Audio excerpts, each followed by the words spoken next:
What's the breaking news, right? Breaking news is we have Tony. Tony's with us today. That's the breaking news. All right, we are live, everybody. Welcome to Arsenal Fan Circle, a Thursday night forum. Listen, Tony, in the green room, you had your hoodie up. You got to match. You got to match my headgear. Nobody wants to see your cranium. Because they want to see my red hair, right? Red hair. Okay. Yes. Well, Listen, Arsenal what Fan about two Circle. hoods? What Pull up a about two chair. hoods? You're all welcome here, and all of that good stuff. Arsenal are 5 points clear at the top again. Tony, Look, I can channel my inner Gary. you're in a Gary, who is probably watching the Cowboys go for a 3-timer. Something has never A happened to the Sith Cowboys. Lord of New Jersey. Gary's gonna cut his hair if Dallas win. Anyway, Yeah. let's get through a couple of comments. Okay, here we go. Stan will be joining us momentarily, people. Sweet. I completely forgot about tonight's show. I was just complaining about how bored I was, and you wouldn't want to watch the Cowboys get Well, the Detroit. BX, be glad I asked Ray up here doing this show. Come on over, BX. I said, yeah, definitely. We are back. BX is back. Yeah. All right, here we go. Alonso knows what's up. He knows what time it is. Yes, we were. Hey, well, can I talk about it, Tony? Yeah. All right. When I went into the green room, Tony was busy on his phone. He had the mute on, so I couldn't hear what he was saying. So, comments in the chat box. Who was Tony calling? What was Mikel Tony? Arteta. Yes, he'll take your phone call. Yeah, so in a way, Alonso, I was waiting for Tony in a way. Tony's fridge has gained control of the residence. Definitely. Got the beers in hand, Tony. Yep. You got Yingling, is it? Yep. Well, I've got a can of Yingling. Yeah, it was the cheapest way to get a 12-pack. Was decent beer 12-pack. Yeah, and easier than going in the gym to get a 12-pack. Yep, almost went with the Dos Equis Amber. It's weird. Like Dos Equis, it used to be like the amber was the main thing they sold, but now it's just regular Mexican lager, which I don't like this. So I like the amber ale or whatever you want to call it. Yeah. All right. Someone got injured before kickoff. Tony. Greetings, everyone. Yeah, listen, it's good to be back, right? Michael M. in the house. The Darth Lord of Oklahoma. There you go. He looks a bit like Rocky right now. Before the fight, right? And then you take like 3 minutes of all of the exercises that you do to get ready for a fight. Alonso's at work. Tony had to cancel his Cougar Bingo. Here we go. Cougar Bingo, LOL. I knew. He's calling these nuts. All right. Alonso might make it by closing time. I'll be on later, says Alonso. All right. Welcome, everybody, from what do we call Australia? The land of never The land down under. Tiger comes from a land down under, Stan. Who? Tiger and Gunner comes from a land down under. He does, doesn't he? Yeah. I'm a celebrity. Yes. Get me out of here. That's where that's filmed, isn't it? Yeah. Any celebrities of note down there? It's on at the moment. I don't watch it, but I do know that Martin Kemp is on it from. All right. What is he? Spandau Ballet. He's an Arsenal. Ruby Wax and Whitney off of EastEnders. Everyone else, never heard of him. Okay. Yeah. And he's an Arsenal fan, the first one you mentioned. Oh, is he? Martin Kemp? I believe so. Right. Let's hope he wins then. Yeah. That means Arsenal can get maybe a treble. Yes. Who watches EastEnders in Australia? Indeed. Well, listen, I live in Canada, and my missus is Canadian, and I got her into it some years back, and we watch it religiously. She loves it. She loves it. What about Corey? No, we don't deal in that northern stuff. But my missus is like, I don't. She watches it. She goes, "You Brits," and I'm like, "What do you mean?" She goes, "You argue with each other like cats and dogs, like you're about to kill each other, and then all of a sudden, one of them will just go, I'll put the kettle on, and it's all over. Because it's all over, you can just move on." Yeah. I'm like, really, that's how we roll. Rowan Kemp is an Arsenal fan. I might have gotten that wrong then, huh? I don't know. No, his name's not Rohan. His name's Martin. Yeah. Oh, maybe he's saying Rowan. I don't know. Martin Kemp, and he's got a brother, hasn't he? Gary Kemp, who played the Craze in a film. Riddy's going to be with us for as long as he can keep his eyes open for. Listen, I know what it's like. When I go home to Ireland, I'm like, it's 1 o'clock, and I can't keep my eyes open at that time. It might be a bit of jet lag when that happens, but still appreciate all of those from the UK area and Europe tuning into us. Those from Australia tuning in early doors Friday morning, right? Ant and Deck are great on it. Yeah, listen, if you're to give them a show, send them to Australia. That's the best place for Ant and Deck, Australia. I have seen that show before, but there's no way I would ever do it because there's like rats and stuff, man. Like you put you into like a small room and let a load of rats in, they'd be just like, get me out of here now. Yeah. And you're almost a celebrity, Stan. That's like fear factor. They'd have you in these little plexiglass deals and drop a bunch of cockroaches on you, whatever. Yes. No, his son, thank you. His son Rowan who's a Sky producer. Okay. Then another camp in the world. Friday morning, Tiger and Gunnar. All right. Yeah, welcome to everyone who's coming in to join us. We really appreciate your patronage. Your patronage and solid support. You're here every week.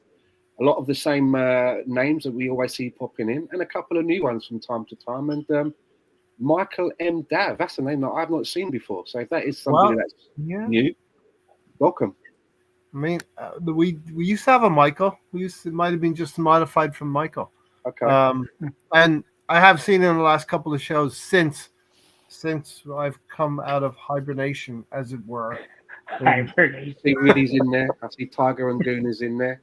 Procrastination. BX Gunner's working the door as per usual. Lovely.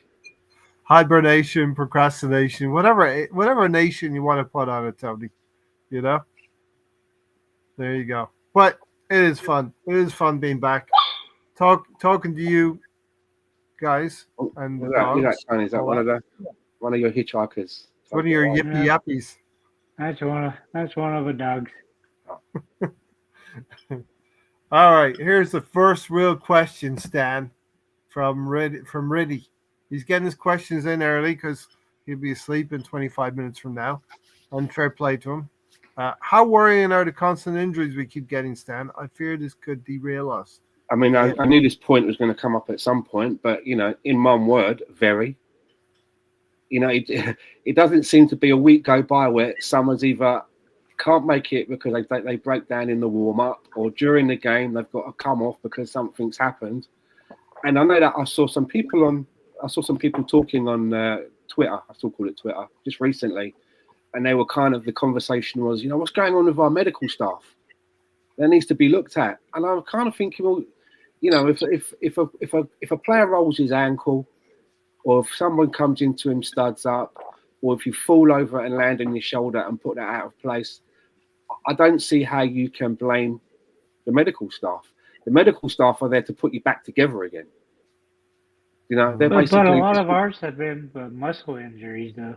Exactly. If this was Humpty Dumpty, the medical team are all the king's horses and all the king's men. Basically, that's what their job is.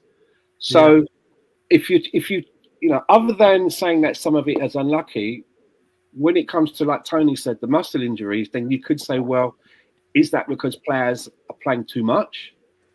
Is it because the training is too rigorous? There's two areas there that you can look at, because players, if you're doing your muscle, that means you're overworking. So it is worrying, though. But what I would say is that if this was a season ago, that would be it. Would be done. It's amazing that, in spite of all of these injuries that we've had, I mean, we've not had a full complement to be able to choose from, and we've not lost in the last 18 games. I mean, that is one of the things that I think that for all that we're doing so far, this is the thing that I applaud the most, that we've now got that depth where, it is worrying, but I mean, even with both Gabriel and Saliba out, we've still got some good people that can play. They may not be our favourites, but they're no slouches. I mean, a double centre-back pairing of Hincapié as your left centre-back, you've got a choice of Mosquera, Ben White, Yuri and Timber. Yep. That can play in Saliba's position. Yeah. And even if Hincapié is taking up too much slack, then Mosquera can play there as well. And so can Calafiori, which means he'd have to shift over. And we've still got adequate cover in a Miles Lewis-Skelly, who could go into his slot. So the way that this team has been built is we should be sort of like doing that, because these injuries usually that would be it. That would have killed the season. Thank Andrea Berta, right? Andrea Berta.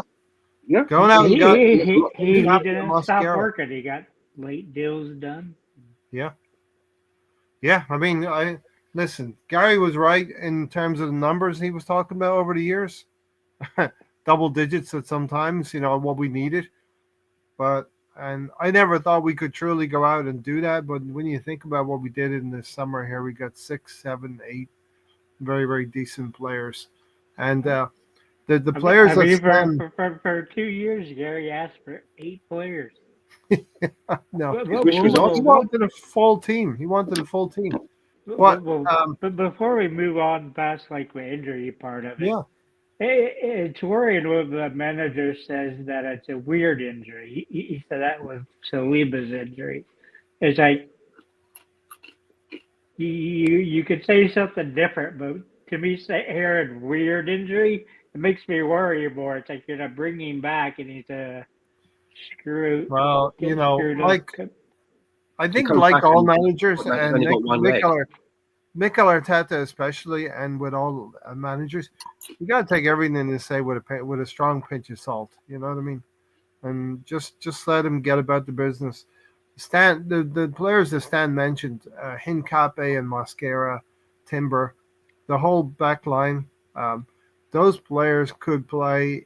Any combination of those players could be a top 4 in being a top 4 team easily. I mean, look at Ben White, who's been in the wilderness. And when I say that, he's not been banished, but he's had injuries. He's also had to, watch the good form of Yuri and Timber. And he played, I saw the highlights for the game. I didn't watch the whole game. But I would say from what I saw, Ben White was a man of the match. Yes. If you look at the stats, I was watching a pod yesterday, Alice Talks Football, I think it's called, and she was going through his particular stats, and I can't remember them, but they were outstanding. I know one of them was like 10 duels won, and then she read them all out, and I wish I'd made a note of them. He was right up there. Plus, he a great assist as well. So he made a meaningful contribution towards a goal. And he also took a shot that hit the side netting. Yeah. I know a lot of people say that Timber is our best right player to play at the right back. But me personally, I honestly think that some of that is shiny toy syndrome. Because he's newer. A little bit like, I'm sorry to have to bring it up, Ray, a little bit like when Tierney was injured and Tavares was playing. And as Tierney was coming back from injury, people were saying, and I'm not going to name any names, even though one of them might be wearing a green beanie, but people were saying, I'd rather start Tavares over Tierney. He's better. Sorry, I meant to use my index finger. Sorry, Stan. But I think it's a little bit like that. And I think you look at the game and the way that he played yesterday, there's not a lot in it. There is not a lot in it between Ben White and Yuri and Timber, and I think depending on the day, one could be better than the other. It's that close. It really is. Definitely. Definitely good words there, Stan. I will say one thing. If you do a podcast for 8 seasons, you're bound to have one or two bad takes. You Oh, know, yeah. I'm sure I've had some. myself. Tony's definitely had some, and they're very well documented. We could have a whole. We could have like a whole Tony's month of so bad. podcast. Even my missus knows what they are. Right? Tony. We've seen that where she's come on, poked her head in, and reminded Tony. So Tony, very well documented. everybody knows it now as well. I bet the whole chat box know it about it, and all the subscribers. Tony Saliba was always finish that line, you know. But yeah, even when you go to the stands, Mosquera gets injured. You go to the stands, and there you got Gabriel and you got Saliba together, and Saliba's just like a disapproving parent, just going like this, shaking his head. No. Yeah, I can see that. He looked disgusted. Yeah, you look disgusted. He's like, "Oh, my rest is over. My time away is over." Because I was thinking, like, what is, it's not like the player's given away a penalty or he's getting sent off. He's hurt, but the way he looked, like he was like, he was disgusted with somebody. Well, yeah. Listen, our rivals. Maybe it was more about the foul that was put on him. If that makes any sense, Yeah. He saw that as there was no need for that. Do you know what I mean? Yeah. Just a point of order here. It is actually Michael. He's just changed his name because it was YouTube were messing with the people's names. So it is still Michael, ever present. All right. Thanks for being here, Michael. You've been here for a few, many podcasts. Really, the injuries are persistent and very annoying, as we can never get to full strength. Listen, I think you go through a whole season. Every club goes through a whole season and has a rolling. There's like somebody us. on the treatment table, right? Not like us. We seem to have had this even back from the Wenger days. We have how many times you get a player and they get these really bad injuries and then they come back and they break down again. Yeah. I mean, the king of all of them is Diaby, right? He's the king. Yeah. King, Or right? Diaby. That was a big talent lost. Van Persie for many seasons. Tommy Asu. Just recently, Tommy Asu was like, fuck. I was worried for a while that Calafiori might be one of them. Ray's look-alike, Rosicky.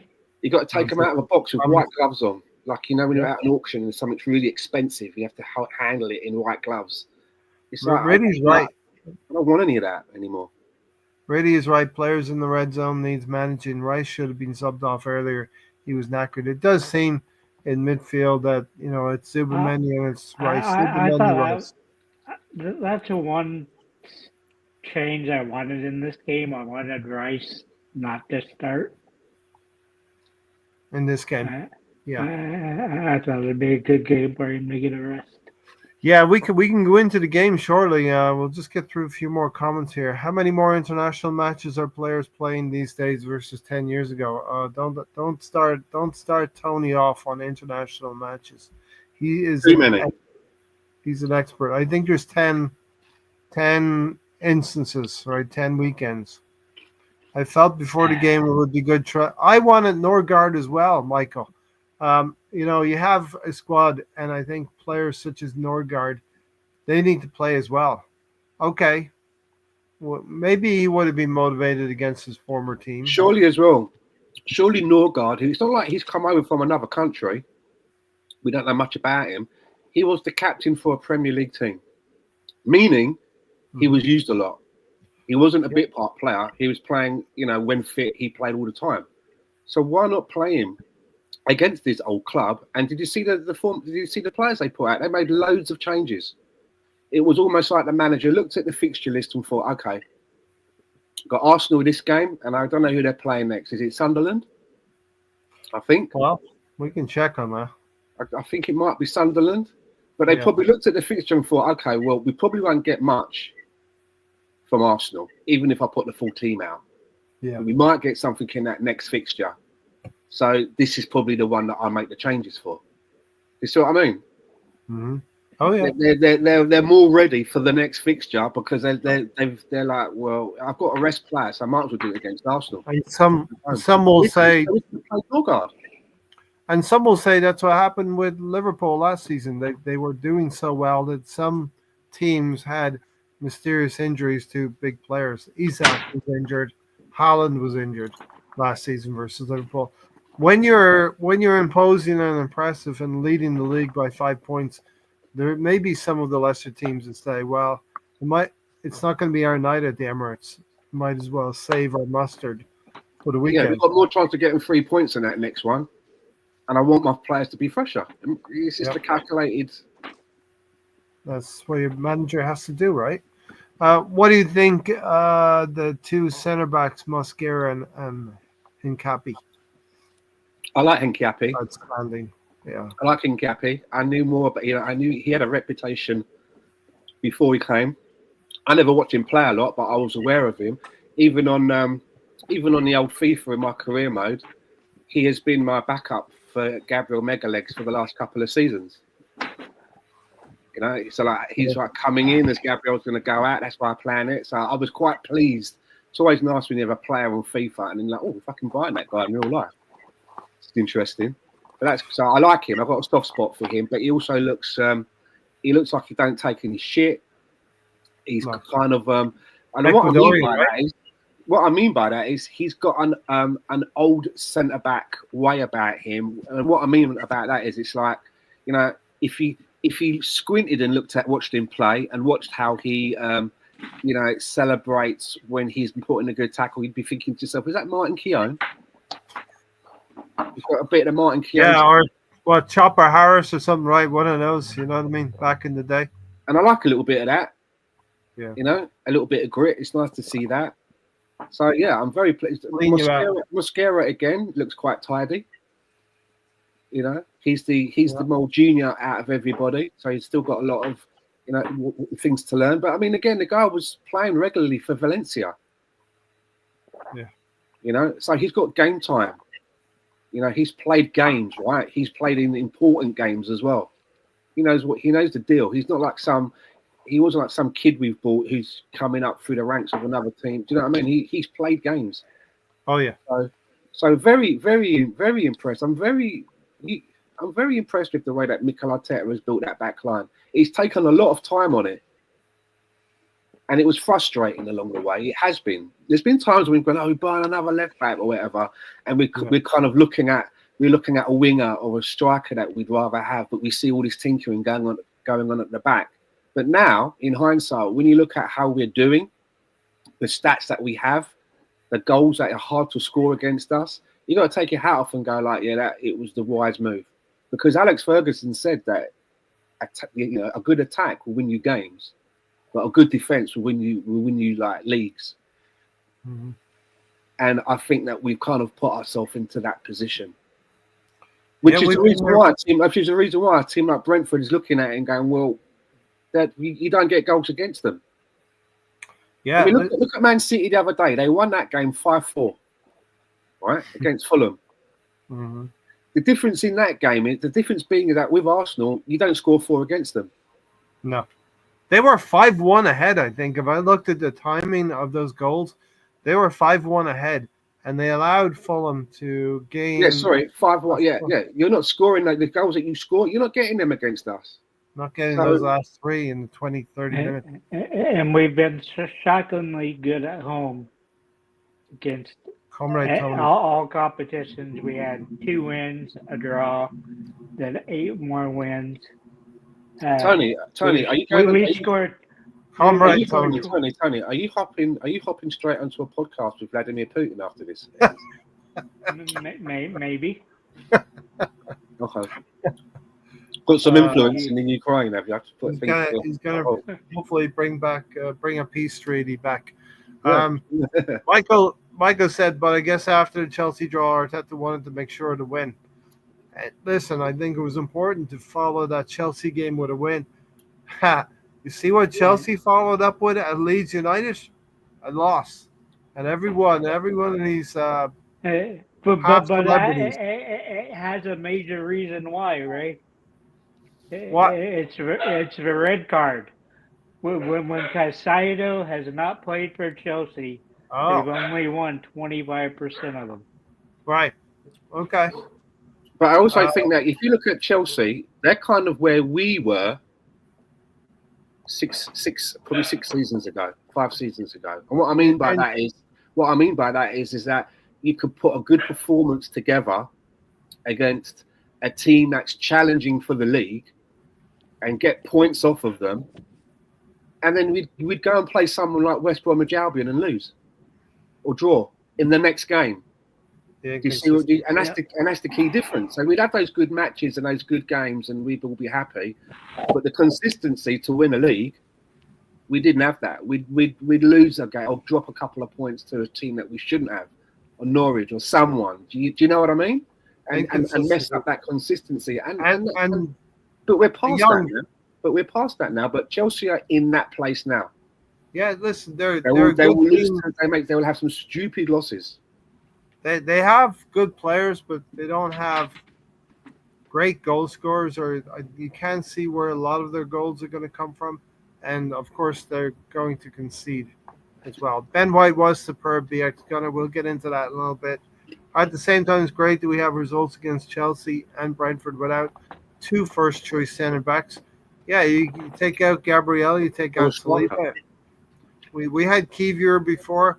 Well, you go further back, we had Rob Holding, and that type of stuff. Maybe I look a little bit like the Grinch tonight. I don't know. I was really upset that we were going to sell Kivior. I thought he proved himself that he was like he was good enough, right? But I couldn't. I was like over the moon when I was like, so we're going to get rid of Kivior and we're going to replace him with Nkapia? That's ballsy, man. That is badass. That's a bad. You know what I mean? If you're going to get rid of someone, then bring in someone that's better than an upgrade, and that's what they did. And I've said that many times on this pod. I don't care if Arsenal sell players. I don't get attached to them. Not anymore. Do you know what I mean? Me getting attached to players, after the Bergkamp and Henry days. There's been some players that I've liked, but I don't get attached to them. I'm always like, I don't care who they sell. Sell whichever player you want. But the caveat is that you've got to replace them with someone that's better. Otherwise, what's the point of that? Absolutely. And I like what they've done there. This seems to be the way of at the moment, and I'm really happy to see that, because I was really pissed off that Kivior was leaving. I was like, this guy's very capable. Won man of the matches when he stepped in more than once. So with a World Cup coming up, he had to maybe move to keep his place in the Polish squad. Not sure if Poland made it, but Ireland are in the draw tomorrow.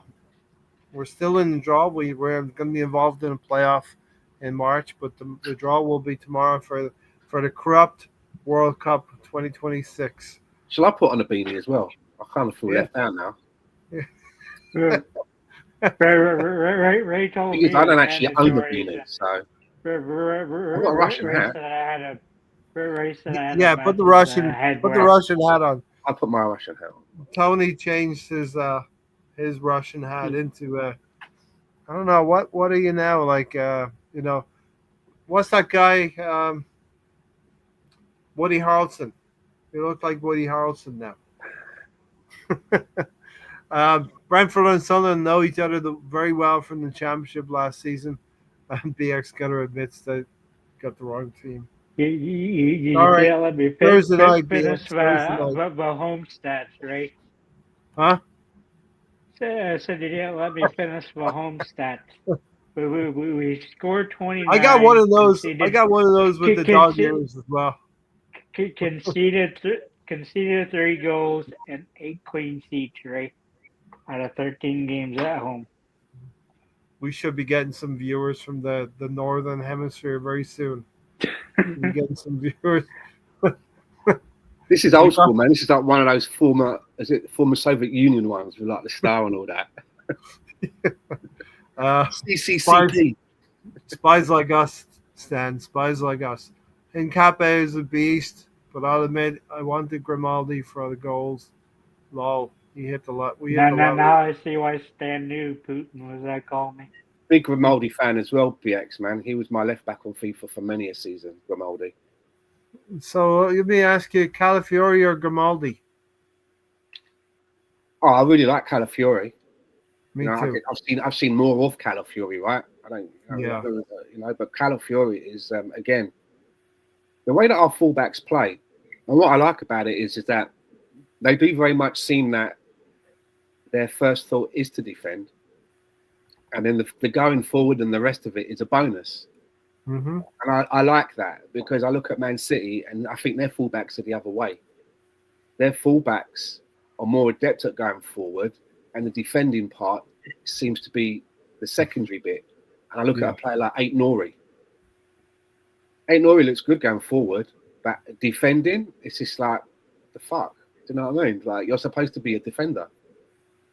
But I think Timber was the best one at it, because especially when he's playing a left, it's like he wouldn't cross the halfway line unless he knew he had adequate backup. Then he would charge for the most part. And all of our fullbacks are centre backs. Defense. None of them are proper fullbacks. None of them were bought as fullbacks. Yeah. They've all come from clubs where they've been playing as a centre back. All of them. Yeah. A couple of them have played a few games. Like I think Hiencape and Calafiori have played at a left back, but it was like more of a needs must for whatever team they were with. They're all centre backs. Stan, talk to me about David Raya and that save. David Raya, I think he's going to get the Golden Glove again, which will be the first time a goalkeeper's won that 3 times in a row. An outstanding save from. He's very good. Shade on the flick on header from the cross, and he had the trail in hand. Yeah, flips the ball onto the bar with a really quick reaction save. Most other keepers, or if it was just placed a few inches left or right, would have missed that, and would have been 1-1. We would have been nervous, but I feel like we always would have had enough to go on and win the game. But again, just talking on David Raya and what Mikel Arteta has done, I mean, it took us a while to get to David Raya, didn't it? I mean, I was all happy at one point. There was one point when I was like, why are we getting rid of Bernd Leno? I liked Bernd Leno. I thought Bernd Leno's a capable guy. What do I know? Right? But I was like, and then, Ramsdale comes in, and I'm like, okay, I like Ramsdale. Okay, yeah. Ramsdale looks like he seems to have a good rapport with the crowd, plus he's not bad at the job itself, He's like a wrestler. He's good in the ring, and he's good doing promos. He's like, he's got the full package. So when we were bringing in the David Raya stuff coming, and that was upset, I was like, this is madness. What the fuck? Why are we doing it? It just, and then all the heat that was around it. It was every year. People's parents talking about it. But I'm just saying, in hindsight now, I look back at it, and I'm like, obviously it was the right move. You look at the performance and the saves that he does. Plus, we've got a goalkeeper that can save a penalty. And for me, that's always a big bonus. I don't expect a goalkeeper to save a penalty. I don't. I expect especially when he saves 3. Or at least get it on target. And I expect a goalkeeper to at least try and go the right way. But not to save it. And he can save penalties. Very happy. Was it last year when he saved 3 in one game? Or was it a year before? 3 penalties in one game. Was it 2? Yeah, he saved 3 in the game. Okay, there you go. Part of a shootout, Tony, or some goalkeepers don't do that in a season or a career. Yeah. It was a shootout. He saved 3 of the 5. Agree on KVR, but we gambled and won with KVR. Yeah, listen, we our talent ID was very, very good. Tony from the East. Now he's Tony from the West. Woody Harrelson, I'm thinking. Well, there you go. An Eastern European low-level criminal. That's Tony's outfit. He's changed it up, though. He's changed it up. He's got a wardrobe back there. Warning everybody from Iconoclast. Stan needed an orange beanie rave for green, white, and orange. Yeah. I was also quite not worried, but our boys. Yeah. Had we not won that, got those 3 points, we would have only been 2 points ahead of City. And already I was seeing people on Twitter going, How come Arsenal are only 2 points ahead of City? City have been playing shit and blah blah. You know what I mean? I was just thinking, okay, you should have like held your water because we've got a game in the bag to play, right? Which would increase that. But I mean, I just think that as good as City are, and they could find a rhythm, we just have that one thing that they don't have. They've got Haaland. We don't have Haaland, right? Nobody has Haaland. Haaland will score goals. Doesn't mean they'll win games necessarily, but he will score goals. The thing that we have that they don't have, and again, we've been talking about this, our defence, our goalkeeper. Their goalkeeper's pretty good, by the way. He's always my Donnarumma, they've upgraded. Yeah, can I tell it? Can I make? Yeah, okay, I'm gonna. There's a little bit of disclosure. When I start a career mode, I sell David Raya, and I buy Donnarumma. Yeah, I think you're not. I think you're neither. I like Donnarumma. It's tall, but anyway. But in real life, don't get me. In the real world, I'm exceedingly happy with David Raya. But as I say, if you put all of that together with our back line, what we have available, you know, not even our favoured back line, but what we've got available, there is no one else that can touch us in the league. And I think that will give us the edge. Yeah, I'm glad you got onto this point. You know, we think alike. I wanted to mention this as well as part of the podcast. AFC Red says Raya's distribution worries me sometimes, but he's proven to be a top signing. The fact that we have Arsenal fans on timelines saying, doing the math, right? They're thinking, well, if we lose this game to Brentford of all people, we shouldn't be losing to Brentford. We should be wiping the floor, and they're saying we should be wiping the floor with Brentford. Combine that with what City did. Okay, City had to score 5 goals to get 3 points. And combine that with, okay, we're going to have a difficult game at Villa Park on Saturday morning. But we'll get to that. And they're doing the math, and they're thinking we could be second place, Dan, by the weekend. When you say we should be wiping the floor with Brentford, I don't know if that means we should be like winning that 5-0 or whatever, but you got to think of it this way. We played them at their place, and we didn't use nowhere near the first 11 that the manager would pick if everybody was fit. You got to put that into it. We didn't play any kind of silky champagne football, but we still came away with 3 points and scored 2 goals. 100%. And there's been plenty of times when you see teams win leagues. Look at Liverpool. I'm not being funny, right? Liverpool last season, right? Clap, clap, they were league champions. But at the end of the season, I remember sitting there thinking, how the fuck did they become league champions? Because there were so many games last season, because I watched Match of the Day, tried to watch it religiously so I can see what's going on. There were so many times where I'd watch a Liverpool game and I'd be thinking to myself, how the fuck did they win that? They were dreadful. How the fuck did they get the 3 points? You know, the team, you know, they'd be doing really, you know, really shit, and then the other team would gift them. Or they'd have one little thing that would go right for them. But they weren't what I would, you know, they weren't like fucking hell, convincing champions. They weren't convincing.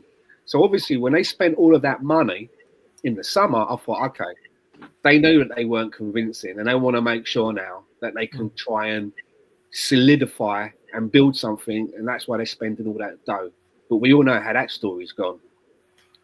But what I'm saying is, you know, that game that we just played against Brentford was kind of one of them.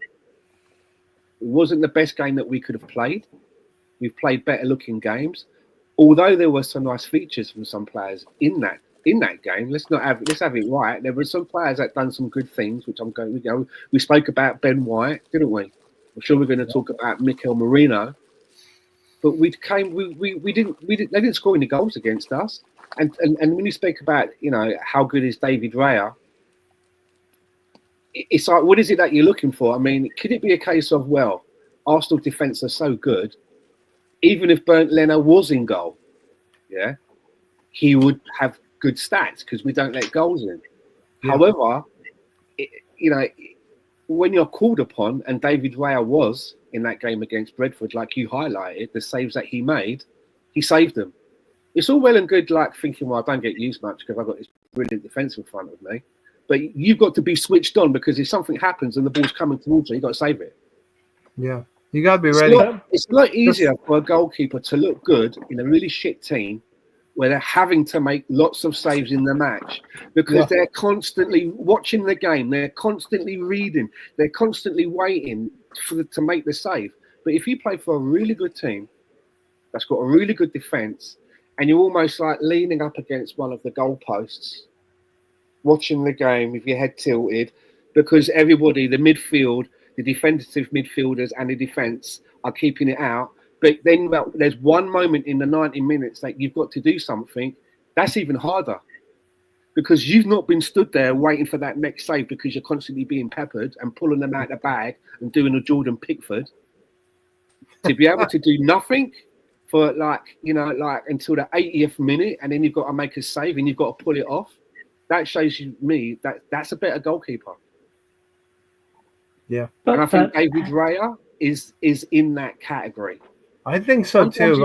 Sometimes he doesn't have to do much, but when it does happen, he switched on. Yeah, I don't think he's that much better of a shot stopper than Leno was. You have to remember, Leno had David Luiz in front of him in that 1 year. There's 31 different combinations of a back four. 31 out of 38 games. That's be hard on a goalkeeper. What about his problem was the communication. Do you think so? You're thinking that if Leno was playing in this Arsenal team now, obviously his stats are going to be better because he's got a better team in front of him. But in those moments, right? In those moments where, as we say, something happens and you've got to make a save. If you had to put money down, right? Let's say you had to put down $100, right, on a bet. And they give you 3 goalkeepers, and they're saying to you, which one is going to win you the money, right? That they can, they've got a great team in front of them, they've got the Arsenal team in front of them. But when that moment happens and they've got to pull out a save, which one are you going to put your money on that is more likely to pull it off? Out of David Raya, Aaron Ramsdale, or Bernd Leno? We know. Pretty much a toss-up between Raya and I'm Leno. asking you, because I don't. That was Raya. I think it's. You think David Raya? Yeah. I think I would as well. Hmm. And I think maybe Leno in second place above. We saw how close Ramsdale was to David Raya. A lot of us Arsenal fans didn't see the difference between them immediately because we did love what Ramsdale brought to the team, and we were okay. But Ramsdale, he's not even the first goalkeeper at Newcastle, is he? He went to Newcastle. Is that Newcastle? Yeah. Is it New? Yeah. And it's only recently that he got in the team. I don't know if that's due to injury, but he was slightly because of injuries. He was being kept out. Iconoclast says Raya has lapses at vital times. If you're calling lapses being beaten by a fantastic long-range lob or something like that, because, okay, Mikel Arteta wants his goalkeeper to be almost playing like the last defender, but somebody like Richarlison has to score a wonder goal, or Bayern Munich have to construct a fantastic team goal to breach. But I think our problem is, Ray, that there has to be sweeper keepers where they're playing a ball out. I don't like fast that shit. and short. Last man back, Stan. Last man back. I don't like all that. He got the goalkeeper's got the ball at his feet, kicks it to the right back kicks it back. He kicks it to the right centre back kicks it back. It's all this, and I just think you're just inviting pressure. There was an instance. You saw that last goal that Chelsea and Leeds was similar. They were fucking about at the back, and the Leeds player just nipped in the second time and went, thank you, and just nicked the ball and scored. I hate that. Stan, we did go a goal. We did go a goal up against Brentford, right? And Raya had that fantastic save against Sade. Good shout, Chesney. That was the keeper and all. Chesney. What?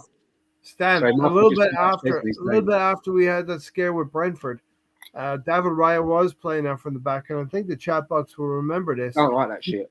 He plays the ball out, and there's two there's two Brentford players either side of Zubimendi, and Zubimendi's in the middle, and the pace and strength of the ball is just enough for Zubimendi to get to the ball and pass it to the left back area. But that was right on our own penalty spot. I like it. There's no need Flame for with it. fire. You do And play with fire. I do not like it at all. I I think it the was 3 reward- games ago. I can't remember who we were playing, but something happened, and it was like, well, I looked at the screen, and David Raya was in the left back position.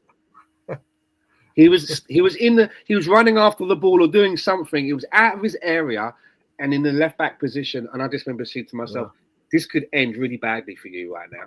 This could end really badly. It's You're reward not versus protecting your goal. You've risk. got no fucking business being out of that your area, man. You've got no business, man. It is reward versus risk.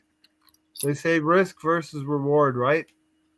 Ryan just needs to grow a few inches and he'd be 10 out of 10. And we all remember that one that went over his head a few seasons ago in Spain. But these are perfect shots. These are perfect shots. Kari Tagawa has passed away. Shang Tsung from Mortal Kombat. I'm just going to nip quickly to the toilet. But as we were talking about Szczesny, I saw BX was talking, a few people talking about Big Szczesny. There's an interview with him and Arsene Wenger on YouTube. It's only like 3 or 4 minutes long.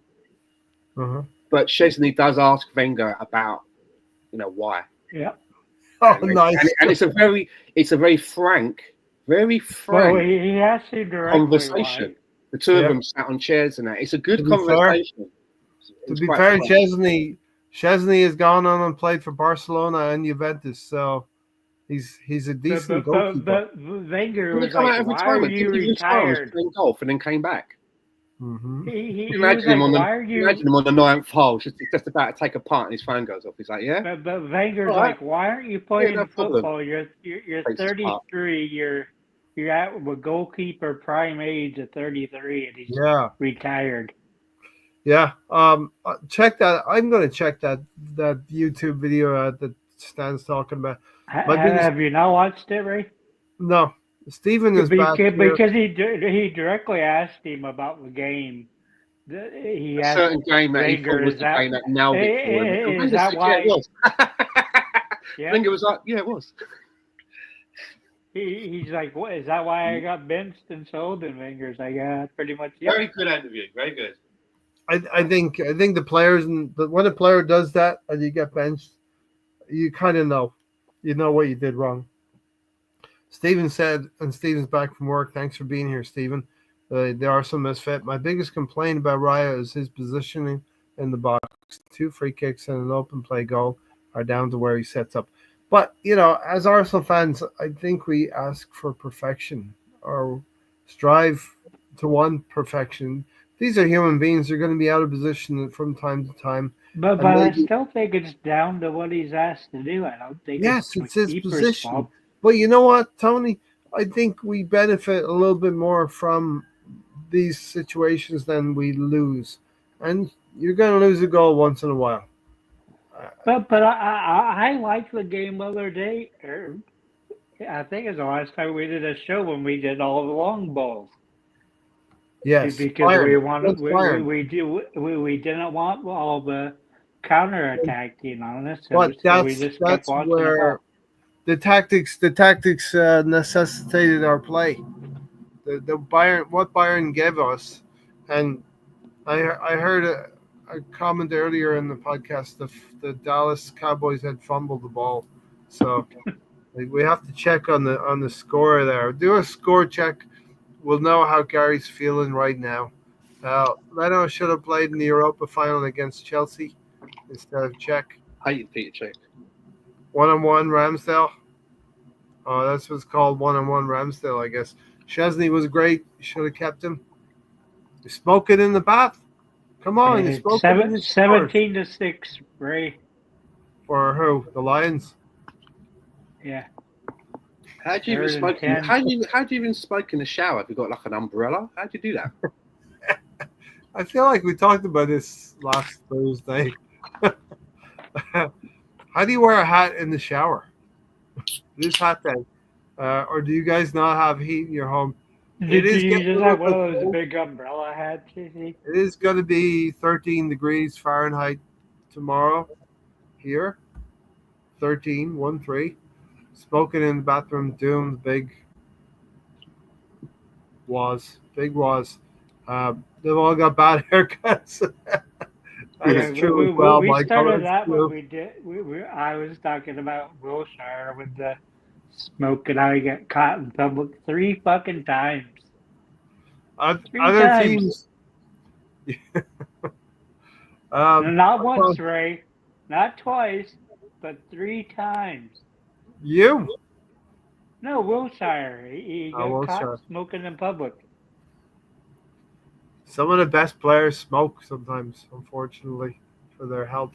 Uh, Other teams are scoring wonder goals a bit too regularly. Is that a wonder goal or a weakness in the tactics?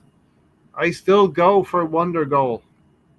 You know, when Richarlison, as much as we hate to admit it, picks the top postage stamp, and Bayern Munich play 3 perfect passes, you can't beat that.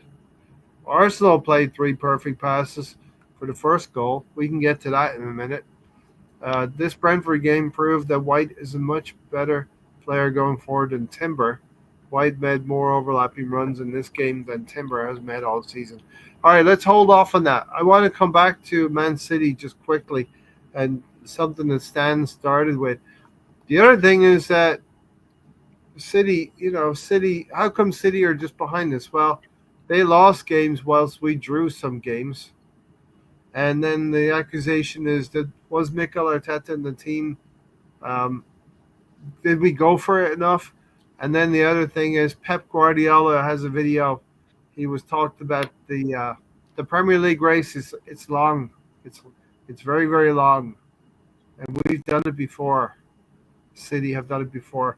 Yet Arsenal are here 5 points clear after 14 games, and City are second place. But they've caught Arsenal and Liverpool so many times, and we've been leading at Christmas. Right. It's just criminal how But don't you, good they are about chasing down the teams. so is it that they're that good at doing it, or is it that they were good before and they did it, and they're not going to I do just it? think they're good at chasing down. I just feel, as Stan has said, Stan kind of gave me confidence the last couple of podcasts to say we are very good. This is a very. I remember the piece that you went on a few weeks ago, Stan. We are. This is a different Arsenal team. We're built differently. Because now we said we're built differently. Very much so. You know, So very, very, very much so. And again, I just think that you mentioned that we've had a couple of draws, right? yeah, But you have to remember, in the last 18 games, we are unbeaten. Yeah. Is it 18 games? Yeah, last 18 games we are 16 or something like that. in all competitions, and we've not even had the luxury of picking our best players. Or the our first 11. All of our players are available to us. Because we've got so many players out. And so, you know, the fact that we had a couple of draws, we didn't lose. And I still think that we were very, very unlucky against Liverpool. It took a piece of magic to beat us. Yeah. You know, as an individual player, that player can take a set piece and can curl it in. But during the actual, you know, the game as it was, you know, we could have got out of there with a point. But that one piece of magic, that free kick, that gave them the 3 points. You know, things like that are going to happen. You know, and I was actually like, with the Chelsea game, I thought we were going to lose that game. I thought it, and the reason I say that is because it's not because I think they're better than us, but I understand that in the course of 38 games, you will lose a couple, you will lose some. You just have to. It's the law of averages. You can't do an invincible. Who does invincibles? No one's done it since, right? So you're going to lose some games. Yeah. And I just thought to myself that Chelsea might be that team where when Leicester won the league that year, I think that we were the only team that beat them home and away. Yeah, twice. We was that team. There's that one team that they couldn't. You know, they managed to get results from all of the big boys. But I think we were the only ones that beat them home and away. And we all remember the Danny Welbeck goal. But we didn't win the league. And I was thinking maybe Chelsea's that team. That one team that can get the better of us, but it's not enough for us not to win the whole thing. But, you know, they didn't get the better of us. It was 1-1. It was still 1-1. No one has got the better of us. There's not a team that we've played so far where I'm like, what we were for Liverpool, I've not seen a team that can be like that for us. I thought it might be Chelsea, and it wasn't. So, who is it? We can get the better of Man City. We can get the better of Liverpool. We can get the better of Tottenham. I mean, who is it? There isn't. I can't think of one. Nope. I can't think of one. We can hold our own. We can hold our own. We might not get all 3 points, but we ain't losing. Yeah, I think we are just. I think we're worthy of 5 or 6 points lead, especially over City. What is it? 9 over Chelsea now, and 11 points over Liverpool. You know, I am looking past some teams who have had a very, very good season so far. Sunderland have had a great season so far. Team that's just come up. And I know we'll get about Villa later, but what about the run they've gone on to be in third place? Right? we will save that one for a little bit later. Aston Villa, like Sunderland, they're hanging on the edge, playing their best. You know, it only takes a couple of injuries, or whatever, you know, tiredness as well. They don't have that depth. They're a team that's just come up, and they're doing very well. I have to say, Granit Xhaka has helped them, right? Sorry? Granit Xhaka has helped them in midfield. He's got that experience and that. Yeah. You mentioned this player, and Tony, we'll get into Aston Villa a little bit later, but good point about them doing well as well. Stan, you mentioned Reinders earlier this season. City signings starting to settle in like Reinders. We look very formidable ourselves. And Argentina manager Cesar Manoto was a heavy smoker. Right. Man City have got some very good players, especially in the attack and in the midfield. But again, I'm repeating myself. We have a much better defense than them. Yeah. A defensive unit. We're better than them, and that I think gives us the edge. Because as I say, look at some of the games they have lost this season. Man City. They're losing games that a solid Man City that we've seen in the past would lose. They lost away to Brighton. They lost away to Brighton. They lost to Newcastle. That was a good defeat, a good one for us. BX said, if we continue to stay consistent and grind out points, we're winning this thing. And that's it. Grind out the points, especially. Villa and City, last 5 games, they both lost 1 game and won 4, 12 points. Arsenal won 3 and drawn 2, so that is 11 points. We haven't lost, and we have 11 points compared to their 12. So it's a little bit nip and tuck, as they say, at the top right now. But we are basically holding our advantage over City, especially. Menotti, heavy smoking, would have brushed onto the players back then. And what if Haaland gets injured? Back then, yeah. If Haaland gets injured, yeah, you know, an injury. So an injury that really hurt them. Erling Haaland injury, you know, it could upset them, and then they start to focus on maybe an FA Cup run, or try to get into European placings for January, February. Because they haven't got Rodri again, have they? He's out. Seems to be out. Rodri. He's out for another month, I think. So he could have that. He could be having an ongoing injury as well. BX said we have, for once, done very well in the market. Look, the real deal. Goods. Let me ask you this, right? Is there anyone in the Manchester City defence, like you say, walks into the Arsenal team? Oh, I'd have that guy. That's better than what we have. I think Gvardiol's a pretty decent defender, but and who? Gvardiol. But who is he getting in ahead of? He plays as a left centre back or a left back, right? I think. So, basically, you're saying Calafiori, Nkape, Gabriel Magalhaes. You're talking about. No, I want all of those.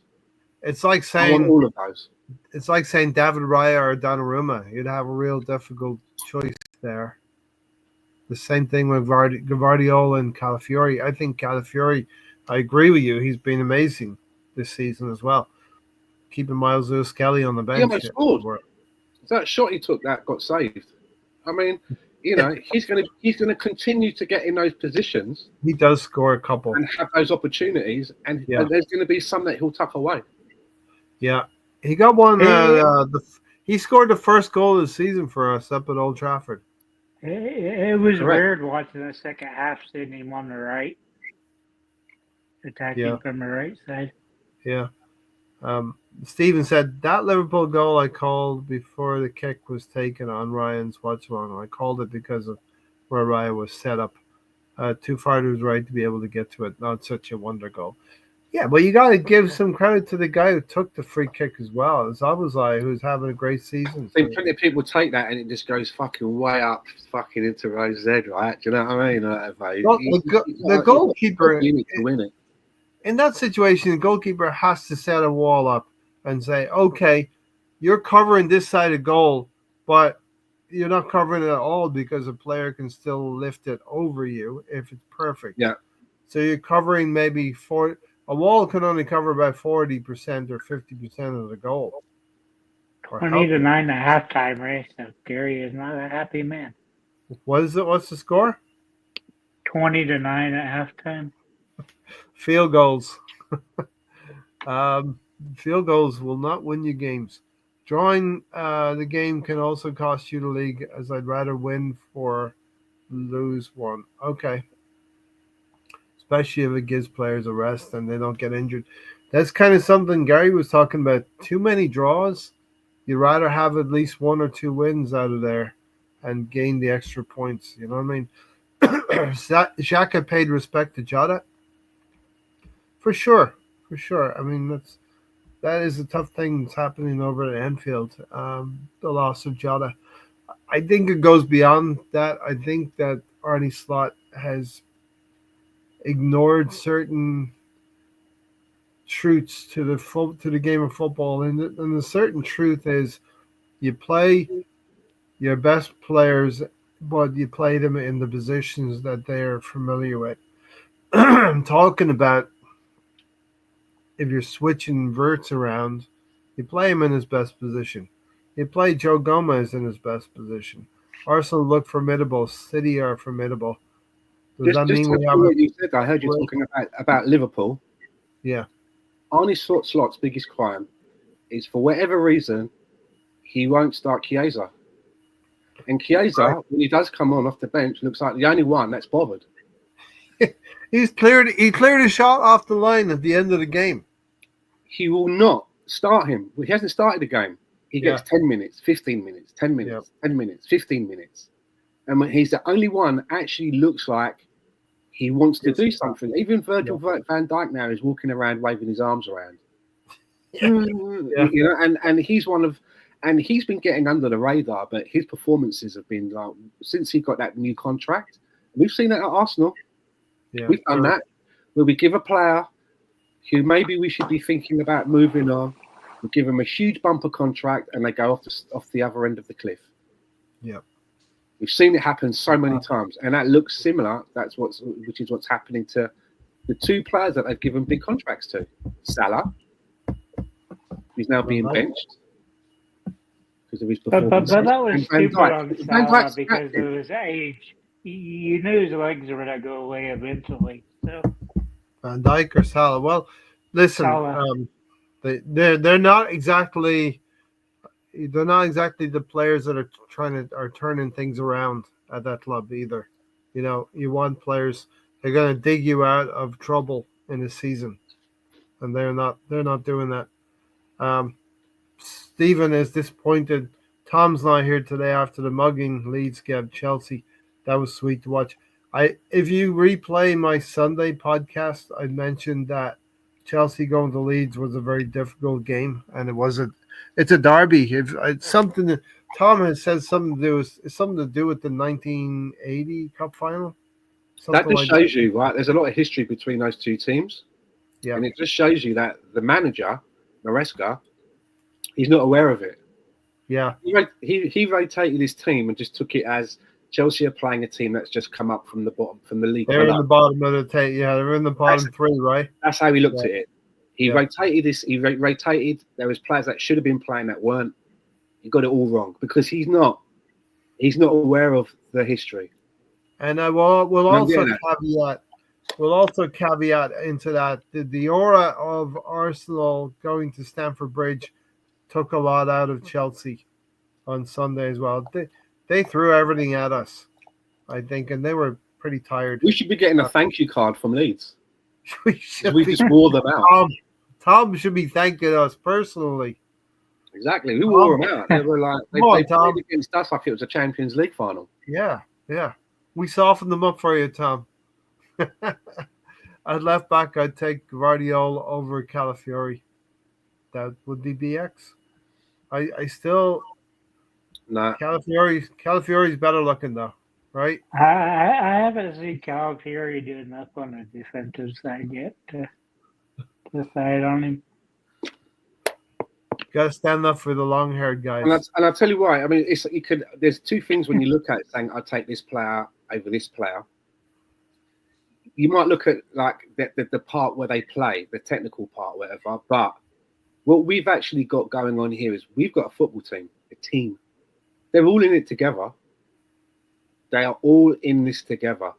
There's no little factions. There's no cliques. There's no individuals. There's no that player that sits on his own in the changing room, doesn't want to talk to anyone because he's very introverted.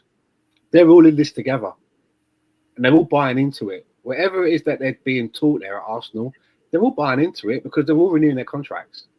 Yeah, as well. And you see issues going on in other teams. You might, we don't know about the personality of someone like coming in. I'll swap him for that guy, but where that guy is doesn't gel. Yeah. He doesn't, that team dynamic. We've got that. It's been built over a period of time. Definitely. Iconoclast said, you're forgetting or overlooking something. Haaland is scoring because the City team is creating chances for him. He's also able. He's pretty decent at his job and able to take those chances. Facts, he's the target. Fastest to 100 goals in 111 games, right? Which is 0.9 goals a game. Listen, you have to hold your hand up and say we're witnessing, a really, really good. He'll be the greatest Premier League striker for a very long time. He's in the 100. He's in the 100 club now, and he's done it in like loads of games quicker than the person that had the record.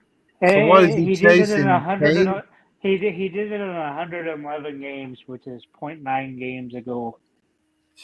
Is he chasing Kane or Shearer at this point in time, or on? I think it was Alan Shearer had the record, right? Yeah. So we'll see if he stays in the league long enough. We don't want Haaland to score too many more goals this season, for sure. City were formidable. If I'm honest, their best days are behind them, much like most of our rivals. I tend to agree with this, that they're a very good team. They're not an outstanding team. Stephen, 14 draws did kill us last season. You have to play to win. This season we played not to lose 4 times and drop points in all of them. The rest of the games we played to win and won them all. I think there's... Yeah, I don't like when Arteta does that. He just sets up. He's going to be happy with a draw and more often than not. I don't want to be at the end of the season. At the end of the season, I want to be saying we should have won the league by 9 points, not 7. That's what I want to say in May. This thing should have been over in April, not the start of May. So I don't want to go look back at history and rue the chances. So I hope Mikel Merino doesn't want to do that either. Yeah, 1970 FA Cup final against Leeds was the Chelsea history. The rivalry was to do with the fighting in the stands between the headhunters and service crew. And there was fighting in the stands. Shearer has the record. All right. Shearer will hold that record. Does part of you, Ray, does part of you miss football hooligans? Did as No. part of you miss that? You don't miss No. that at all? No, I don't miss the hooligans myself. So listen, as we're talking about Haaland and we're talking about a rival striker, this could be a good segue to talk about our striking area. Yes. And one One's player in like- particular that I really want to have, give some praise to is Mikel Merino, because when I first heard we were looking at this guy called Mikel Merino, I don't watch the Spanish team. For some reason, I thought he was a defensive midfielder. You know, a midfielder that plays either defensive or more just in the middle, not an attacking player. And then it was no, he can play. Hold on. And then it was like, oh, he can play as a. So no, he can play as an 8 as well. And I remember seeing a couple of these early performances and thinking like, okay, this is going to be like a backup player, man, at best. You know what I mean? Not a starter, a backup player. He was terrible. But I think we're at the stage now where Mikel Merino is not a midfielder that can play as a striker. He's a striker that can play as a midfielder. I think the time has come where, you know, like when they do the thing on FIFA and you see the position that they play. Now he's got ST as the first position, and then the midfield bit is the next one. He's a striker now. He's a striker. And I would actually say that he's earned the right if Gyökeres, Havertz, and Jesus are all fit tomorrow, okay, Yeah. to play in that position, I think Merino has to start. It's up to those players that have come back from their injuries, not just because they paid more money or that's supposed to be their position. It's up to them now to work there to earn the right to take Mikel Merino out. And that means that it puts the pressure on Mikel Merino to start and do something more. Or in games, one of those players are going to come off the bench. And if that player comes off the bench and looks better, then, you know, he's knocking at the door. What I'm saying is, right now, Mikel Merino has to continue to start in that position. All because Gyökeres is back. You can't just take him out and then put Gyökeres in because he's a striker. At the moment, the team seems to be playing in a way where everybody seems to be benefiting. But more importantly, Mikel Merino is making, you know, the best commodity in football is goals. Do you know what I mean? And then assists as well, right? And then probably tackles and saves. He's really like giving us the stuff that you need to win 3 points, and that's goals and assists. So it's up to someone else now. What I'm saying is, as much I want Havertz, I can't wait for Havertz to come back.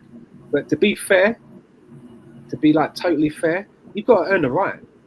You can't just say, okay, such and such is back now, Mikel, you're back on the bench. Why? I'm scoring goals when I play. So it's up to him to continue to do that. The moment he stops, the moment someone comes in and they do better, then that's how it should be. I believe in that. I believe in that's how the team should be picked. Yeah. Definitely agree with you there, Stan. I heard everything you were saying. And Mikel Merino retained his place for this game against Brentford because of what he did against Bayern Munich and against Chelsea at Stamford Bridge.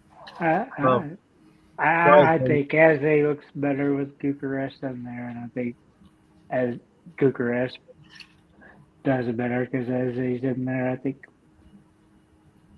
he's a better option. But There's nothing wrong with that. That you have maybe Eze and Gyökeres could start other games, but do you want to name 3 guys that has the most goals for us this calendar year, Ray? Well, definitely take a shot at how many goals they have. Mikel Merino, I'm going to give him, I would say, he's on about 12 goals this calendar year. If in the next game, right, you know, 13. Gyökeres is coming off the bench at 70 minutes, it's up to him to do something to make the manager think, I'm picking you ahead of Mikel Merino. You've got to do something. In second place, right? You've got to do something, especially if you're taking Mikel Merino off and he scored a goal or he's putting an assist. Yeah. You know, and it's the same for I can't wait for Havertz to come back because for me, I think that overall, he's our best choice. Yeah. I think overall. but you've got to earn it. It's got to earn it back. And then I think Gyökeres is behind him because I think we play better with someone. I'd call it a false nine. Call it someone that doesn't play where as the defenders that tip of the are spear. not. I don't like the way that we look when we play with Gyökeres. I know that people say there's some good things. He attracts attention, but that's only going to last for so long. Yeah. They think they don't need to give that attention. They might go somewhere else. But I like the way that we play slightly. And I think Havertz, for me, is in between a Merino and a Gyökeres. He covers both of those areas. So I think he's our best. For the way that this team plays for me, I think Havertz is the best pick. However, right now, Mikel Merino is the immovable object that you have to So, Antonio, I will come back to you with who I think might be in the second place of scoring through the calendar year. But Stan, I agree with you, but what I like about this squad is now Mikel Arteta can say Jesus. These wingers work well with this striker. So there could be combinations of team sheets of where he's mixing it up. He brings Havertz in, and Havertz plays with maybe Martinelli and Saka. And he brings Mikel Merino in, and he can play with, whoever has been, because he seems to score goals wherever, right? And he could play Gyökeres with Eze, as Tony says. I think Tony, the second highest goal scorer in this calendar year has been maybe Trossard. But here's the thing, because if with everybody fit, the midfield is always going to be Zubimendi, Martin Odegaard, Declan Rice. At this moment in time, that is the best. That is what Mikel Arteta would want to pick if everybody's fit. And if you're going to have Saka on the right and someone on the left, whether it be Trossard, Eze, or Martinelli, that leaves out one spot. And at the moment, that spot is out of Merino, Gabriel Jesus, Kai Havertz, and Gyökeres. Yeah. I'm not saying that during the game, maybe if someone gets injured, you could take off Odegaard and put someone else in. But as a starting 11, looking at that's where you are. Only one of them, and so we're quite, with everybody fit, we're sport for choice a little bit. Some good options. We are. I think even Gabriel Jesus, fit on his day, he can do bits. Merino, as BX said, Merino is literally grabbing the bull by the horns, is really embracing his role. So is it 13 goals this calendar year for Merino? Yep. Tony? Am I right 13. With Trossard? Yep, Trossard has 11, Martinelli has 10. See, here's the thing. With Martinelli, you would think he's not been scoring goals, but because we've introduced some competition in that area of the field, and he's come on in some substitute roles and scored some goals for us. But now there's a wrinkle. You just mentioned those two players. They have 21 goals combined. Yeah. But now you have Rodrigo saying he would go to pretty much any of the Premier League Big Six because he wants game time. He's showing his legs. He's showing his legs off. Yep, he's auditioning. Mikel Merino, he's got a target on his back, basically. He's so good positionally awareness. That's the thing. It's not that he's scoring great goals. It's just he's in the right position at the right time. He knows. Well, what I'm saying is he's walking around. He's walking around in training at Arsenal. He's got a target on his back because he's got Havertz, Gabriel Jesus, and Gyökeres all want that spot. And Saliba's going like this, Stan. Saliba's going like this. It's a great psyche to have, right? Because if he starts and you've got those three on the bench, and then it's the 70th minute or something, and he's going to come off. The other three are like, I hope it's me coming on. They want to get in. They want to come on. They want to show that they can do something because they want that spot. It's a great position to be in. I can't wait for it to happen. Rumor has it that Saliba wasn't shaking his head because Mosquera got injured. He was shaking his head because Mikel Merino scored again. Yeah. He just can't believe it. Can't believe it. How is this guy? He's supposed to be a midfielder and he's scoring goals. He's not a midfielder. He's a striker now. He's a striker. He's Harry Kane. He's a striker that can play in the midfield. That's what he's Harry Kane. But isn't it crazy, those stats? You keep going to Mourinho and Havertz. Both of them bought as midfield. Absolutely terrible for us in the midfield. Terrible. Up front. What happens? Then you had the injuries. Then they both ended up playing. It's got to be down to the style of play that Arsenal play as a team and how they fit it. And I do think that I look at Marino and Havertz and even Jesus. Gyökeres is the very different one to all three of them. Yeah. Even Jesus comes deep, right, and does his thing. And it does seem that having a striker or forward that plays in that way, for me, is more beneficial and more fruitful than trying to play it through a Gyökeres, a static striker, from what I've seen. I think we look more fun when one of the others are playing than when Gyökeres is. When Gyökeres is playing for me, it looks too functional. But when it's one of the others, and there's no diss on anybody, this is just how it looks to me. When it's someone that plays in that other way, it seems to be a better flowing style of football. I don't know. Marino's on fire right now. We have to talk about his movement as well. Mikel Merino. We extol a lot of virtues about him. For me, the thing that Havertz offers over Merino is pressing ability. Cannot wait for him and Odegaard to get their legs back and are able to press our opponents. I think we have Havertz and we have Merino, who are very similar players and give you very similar outcome. I just think that we have our own bias towards some of the players. Jesus is been on the bench. He's here, man. Jesus is here. He's here. He's arrived. He's been on the bench for the last two games. I like, he's it's Christmas, Dan. It's Christmas, and he comes back. He comes back for Christmas. Rohan is in the house. Listen, yeah, Rohan, good to see you, lads. Come on, you Gooners. Maybe we'll have to send an invite one of these Thursday nights out if you wanted to join. That would be great.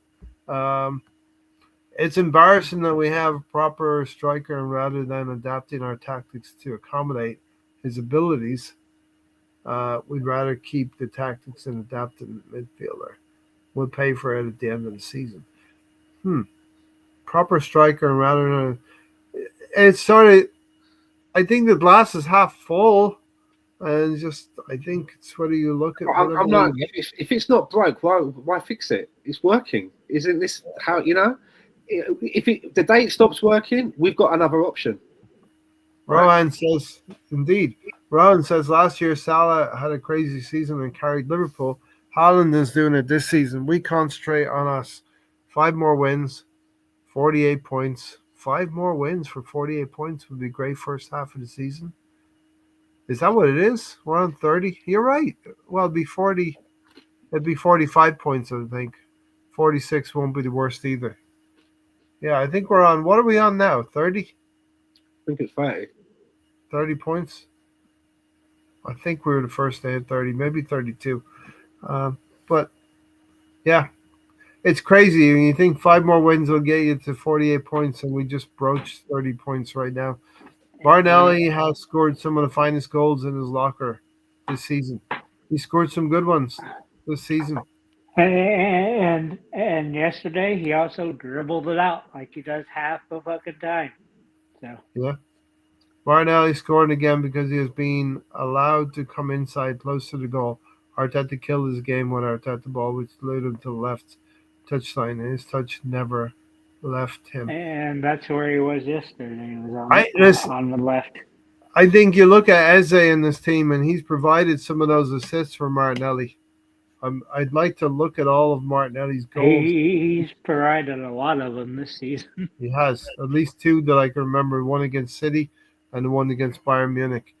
Yeah, we remember Paul Warhurst. I was gonna mention Paul Warhurst when we were talking about players. On the very first Championship manager, he was that player that he could play as a centre back and get a 9 rating, and he could play him as a striker and he'd get a 9 rating as well. He could play in both positions. Paul Warhurst. Well, one of the first players on your team sheet, then, Stan, I'd say. You know? I always used to buy him. Stan, Joker is all about moving the ball quickly forward, which is what we have missed the last 2 seasons. Without him, we're actually moving the ball upfield slower with more passes. It's I actually think it's the other way around. yeah. We're all going to see it slightly differently, but Arsenal are top of the league, 5 points clear. These are good debates to have when we're 5 points clear and number one in the league. The City looked leaky, said Rohan. Yeah, 5-1 up against Fulham, and they leaked 3 more goals and almost draw the game at the end We of the don't let game. them goals in. They got away in the last 2 games, like how Liverpool were getting away in the beginning. Let's get our wins. Villa is a threat. Yeah, we're gonna get to Villa. Look, and Villa going. We have to talk about Madueke and White. We have to get to the goals, and then we'll talk about Villa pretty soon. But Tony, the first goal has taken us an hour and 20 minutes to actually talk about that first goal, because we're extolling the virtues of all of the players that have played against Brentford. How about that goal, Tony? Yeah, Madueke hit the Y button that they're playing on Xbox and did the through ball. White crosses it, and Mourinho's in the perfect place to give a header. It's the Johan Cruyff, right? It's a little bit of a Johan Cruyff pass. Yep. Poetry in motion, says BX Gunner. I mean, what? But to me, that's what you need to do is unlock. Ben White, to me, when he plays, the tempo is a little bit up more because he kind of stays glued to being up there in the top third. The moments before that goal was scored, Tony, the part that I noticed was both of our central defenders were on the halfway line. So I'm thinking to myself, we're trying to break down a low block here because our central defenders are halfway line. The ball goes out to the left side with Martinelli and I think Calafiori involved.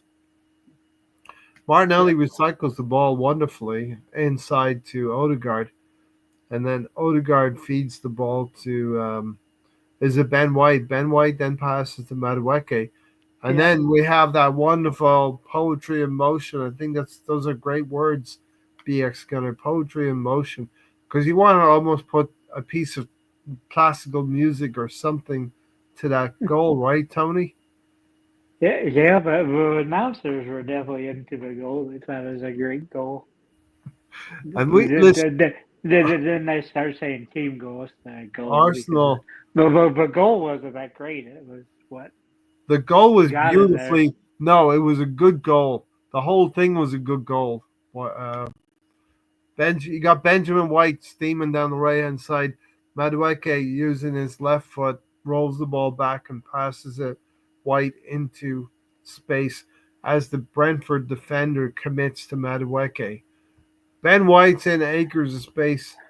You're thinking, okay, he does clip a good cross into the box. And he doesn't dilly-dally around. As soon as he got an open space, he does. Lost it over there. Wow. As we saw with Ben White in another part of that game, his crossing is not always of the best quality. But in this situation, it was more hit than miss.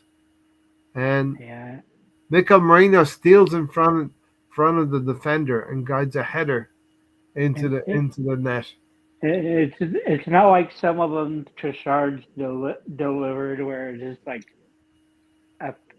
just on a plate they're just waiting for a guy to head it. I remember last year when he did that one to Havertz. Havertz almost missed it because he was surprised it was there, but all he had to do is just keep moving in the direction he was moving, basically. Yeah. Beautiful goal on the 10th minute. Quavin Kelleher, who with the Irish team has done some things with Ireland, ex-Liverpool goalkeeper, wasn't able to do anything with that header from Mikel Merino. And that's the only way we were to break down that back three, because their back three was very solid. Yeah, and it's. I think the commentator said toward the end of the game, "Well, it's still 1-0. I bet you didn't think it would be 1-0 after the first 10 minutes of this game."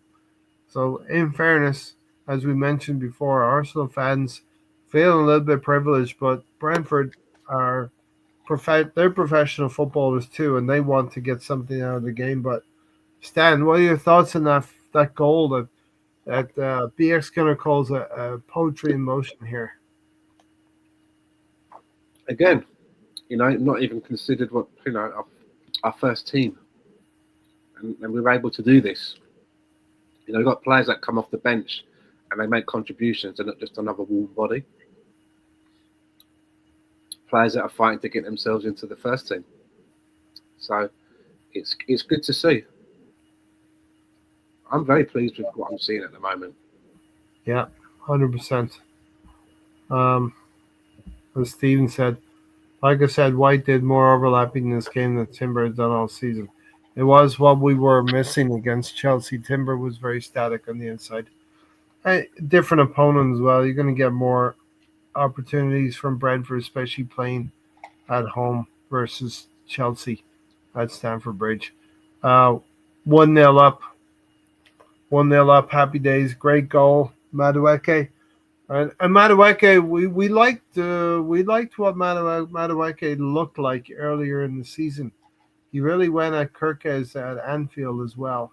I remember that. And Yes. so, There's still somebody I haven't seen enough of, so to see more of him. well, we Ah, like his directness, don't we, Tony? We like the way he yeah, goes at players and defenders. He wants to get a shot away. he does what Gary always does: shoot. One thing I didn't like against Chelsea was the way that the Chelsea players were treating him. Listen, I know this is a player who's moved to Arsenal, and they don't like him now. But I think they went a little bit over the top, the Chelsea players and the And Chelsea fans, to be honest, as well. I still think a referee got that game so wrong. I don't care if it was a yellow and a red from us, from them, but 6 yellows from us getting the fine. We weren't playing that dirty. Chump change to Arsenal. We're not worried Yeah, about a but fine. I didn't think we were playing that nasty a football that deserves 6 yellows. Yeah. Um, I mean, Rowan said, because Casado and them, there are a couple of players that could have had a red card in the first yeah, 20 minutes of that game. it was a very tempestuous, pity kind of game. Rowan But I said, think it was mentally from them. I didn't think we were really playing that way. I yeah, didn't think we were playing we that were in a nasty. dogfight. We were in a dogfight. Uh, Rowan said, brilliant goal for Mikel Merino. His movement was exceptional. He seems to be able to sniff out where the ball is going to go and where he needs to be. And that's what I keep always bringing up. It's the movement. It's not really what he does. He's just in the right Yeah, place. I think great strikers. Maybe Ian Wright has said this before.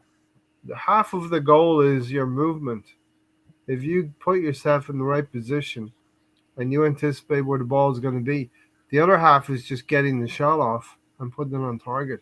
But the biggest part of goal scoring is probably being able to make that movement in front of in front of the defender. But Um, but but but I want to know the coaches that moved him. Because he used to be in the attack. How did they get him into being a central midfielder, defensive midfielder? It's like Sociedad, man. They like midfielders. it's just weird. They like midfielders at Sociedad. His header towards the ground, the top striker would be happy with that. And I think maybe Stan's right. We have to start thinking of him as a striker. He might say on the website it might say midfielder by the name of Mikel Merino, but he's definitely a striker. His I actions. mean, he changed it for Kai. That I mean, he was a striker, but we bought him as a midfielder. Mourinho was a midfielder. He bought his midfielder, but Yeah. neither one, if it wasn't for injuries, Jesus went down. So there comes Ray Havertz and Steven said, Ray, go watch the Chelsea game again. Watch Timber. See the acres of space he had to run into on the outside the whole game. It was sickening to watch. Different teams their formation will set up. And remember now, Chelsea were playing with 10 men for the majority of that game. Timber was going to have but to, but but you but know. Timbers doing what a right back should do. He prioritizes defense. Mm. He's not doing what attack like White and Calafiori. That was, I mean, Chelsea, as we've seen with the Leeds results, Leeds subsequently beating them. Chelsea put everything into that game last Yep. Sunday. They put everything into it. Stan, isn't the idea that it's a squad game, so in reality, the team shouldn't really have a significant drop if the players are rotated properly. So, in actual fact, there isn't a second team nowadays. Yeah, I think that's what Stan has been saying as well. Well, no, I kind of half agree with that because it is now a squad game in the fact that to get to to play good football on four fronts, you've got to have around at least 25 players, right? But in that 25 players, you're always going to have a first 11, maybe a first 8. The goalkeeper is going to be always probably the same guy. Mm-hmm. The centre backs, you're going to have more minutes. You're not going to rotate them unless you really have to. Striker. Yeah. There are some positions, even though it's a squad game, the key is that when you get to the stage where you have to rest some of those key players, the players that come in have to be able to take up the slack. And that's why I'm a little bit disappointed. Like when we played Brentford, we had to play Rice, and we didn't give Nordegaard a go. Nordegaard, as I say, he's not a roll of the dice gamble. He's a guy that has captained that team in the Premier League. Yeah. He has a lot of Premier League experience. He wasn't a fringe player. He played it every time. So why couldn't he? For me, it kind of feels like if I was the player, I'd be thinking, like, have they not got any faith in me? Surely I could have played in this game. Surely it would have been okay for Declan. It would be good for him. Have a little bit of a breather. Give Declan a rest because we've had now 3 or 4 games in a row, right? Tottenham, Bayern, Chelsea, and now Brentford at home. And we've had to go, pretty much hammer and thongs. What I'm saying is, right, even though it is a squad game, but Vinicius Jr. and Mbappe are always going to start, right, if they can. Yeah. Do you know what I'm getting at? There are those players, those positions where they're in that particular setup, they are, a couple of levels above, Exactly. Tony, But what do we have? A starting 7? I don't think we have a starting 11. Well, let's have a look at it. I think the right backs. Let's start with right goalkeeper. Let's just start there, right? David Raya. Let's just move on from that, right? That's no. Kepa. But he's not. But he's good backup. But he's not going to play for the sake of it, right? Donnarumma. I think at right back, it's between Timber and Ben White. And there isn't one that's nailed on. I mean, there's some people in the chat box saying that they prefer Ben White because of the way that he plays more on the outside, right? Yeah. That isn't nailed on. But if you look at the next 2 positions in the right centre back and the left centre back, everybody would agree that that's Saliba and Gabriel. There's no argument. There's no one else. No, that's that. Left back, Calafiori. That's that. Yeah, Miles Lewis-Skelly's a backup. But everybody fit Calafiori starting from what we have, right? So that's now done. Yeah. And then you go to the next position of the defensive midfielder, right? Well, that's Zubimendi. He is a main. If everyone's fit, Zubimendi is starting. And then you go to the left 8, the box to box player. That's Declan Rice. All right, so again, the next one. It's a squad game. Next But these are all your nailed on. They're nailed on. These are nailed on if All everybody's right. fit. Next one, Stan. What's next? Odegaard next to him. Why? Captain. Is that your choice I or look at Mikel so far, the only position where there's been like a little bit of doubt, a little bit of is right back. So far, everything else has been the first one. Okay, now we go to the right side of let's go to the right side of the attack. Well, Saka. Go back to Odegaard. Go back to Odegaard. Right. I don't think You have an Odegaard's a Odegaard? lock there. Eze I is don't better. think so. I Eze think is Eze is better. But I Eze think is better. Eze needs He to be might in be the better. middle. He might be better, but who's the manager picking? Well, is this? That's what we're talking about, right? It's not what It's not what we're doing. It's what the reality is. The reality is, right? I Okay. think me and Ray were picking about who we would. Yeah, but the reality is, he's picking the captain. He is Right. the captain as well, right? I see where Stan's going with this now. Right hand side, Saka. We're Mikel Right, Arteta. we move on. Left hand Yeah. side. Now, left hand side is another. That side is open. That's another position that is open because you could say Eze, you could say Martinelli, you could say Trossard. Yeah. There isn't a banged, nailed on. Do you know what I'm getting at? Trossard was before injury. That leaves one position.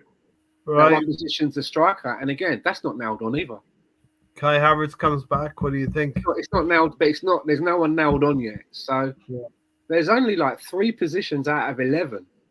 3: right back, left wing, and striker, where there's a little bit of leeway, there's a little bit of give. There's a contender here. There's another candidate here. Everybody else, with everybody fit, I think everybody would agree that there's nothing left field of what I've said. And I'm trying to put myself into not what I want, how Mikel Arteta seems to be, how he likes it set up. That's got to be his team, isn't it? Yeah. Yeah, I think. Any disagreement with that? No real disagreement when we're looking at it through Mikel Arteta's eyes. I have a question for both of you though. Like, do you think so far that Mikel Arteta's used the squad pretty well so far, in general? I think that he has used this. Like, you could argue about substitutions. Let's not get into timing or minutes of substitutions. Just generally how he has rotated some players in here and there where necessary needed. I think early on this season, I don't think he was rotating enough in the Premier League.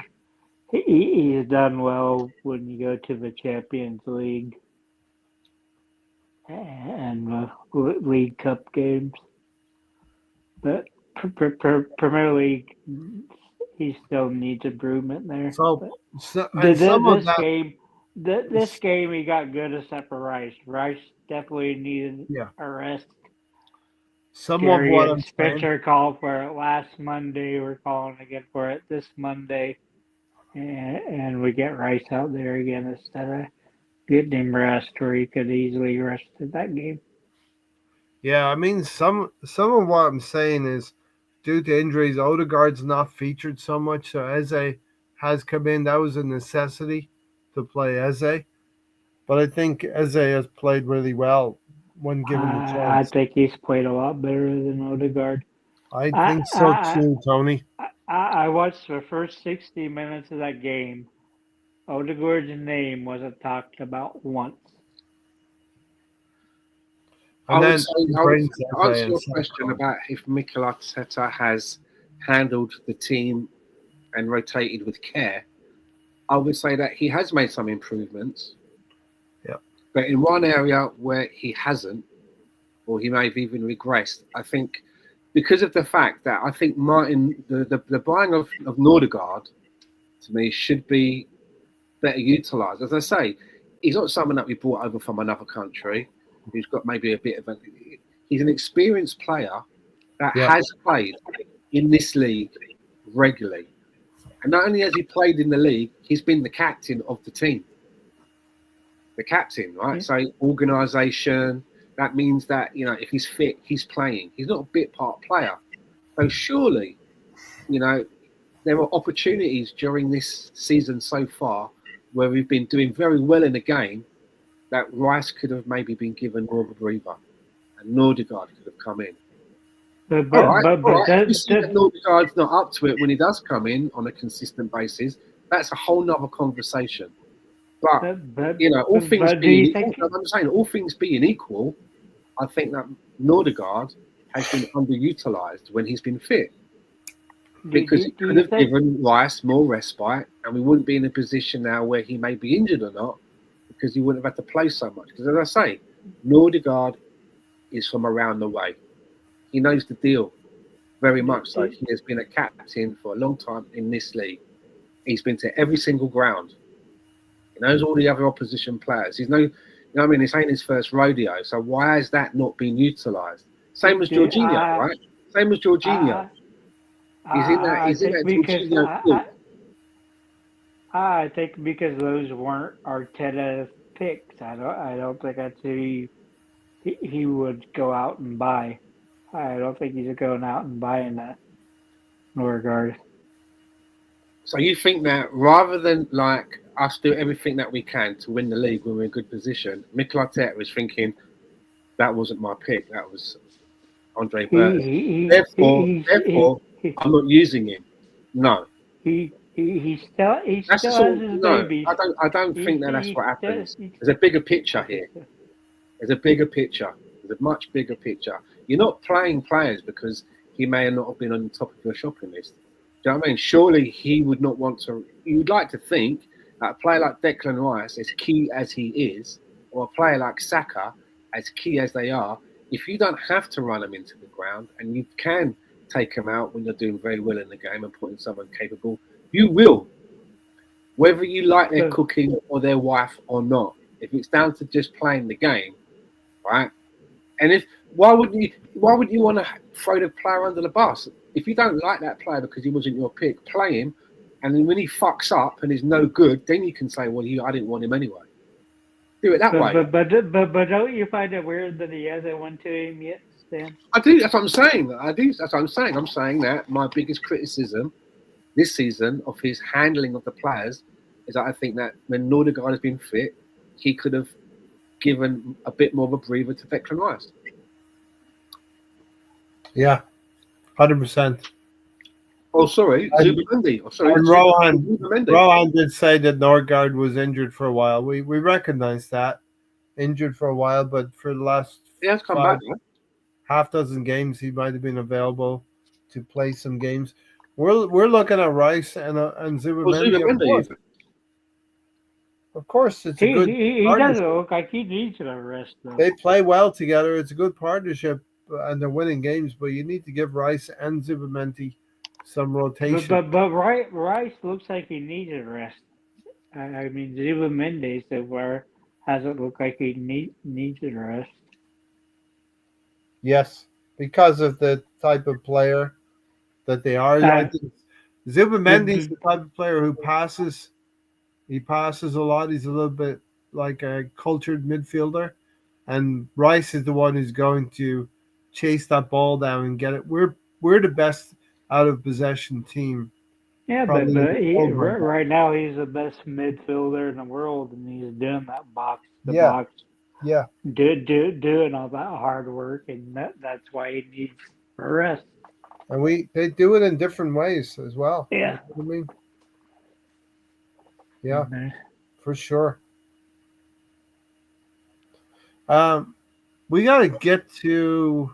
So, Stan, do you think Arsenal have outgrown Odegaard, Saka, Havertz, Jesus, Martinelli, Trossard? No, I cannot last. I think that these are players that can contribute for us. I think Jesus needs to go bye-bye because Arteta is too inclined to go. I think it's quite obvious. That Jesus is going to be moving on at some point. You know.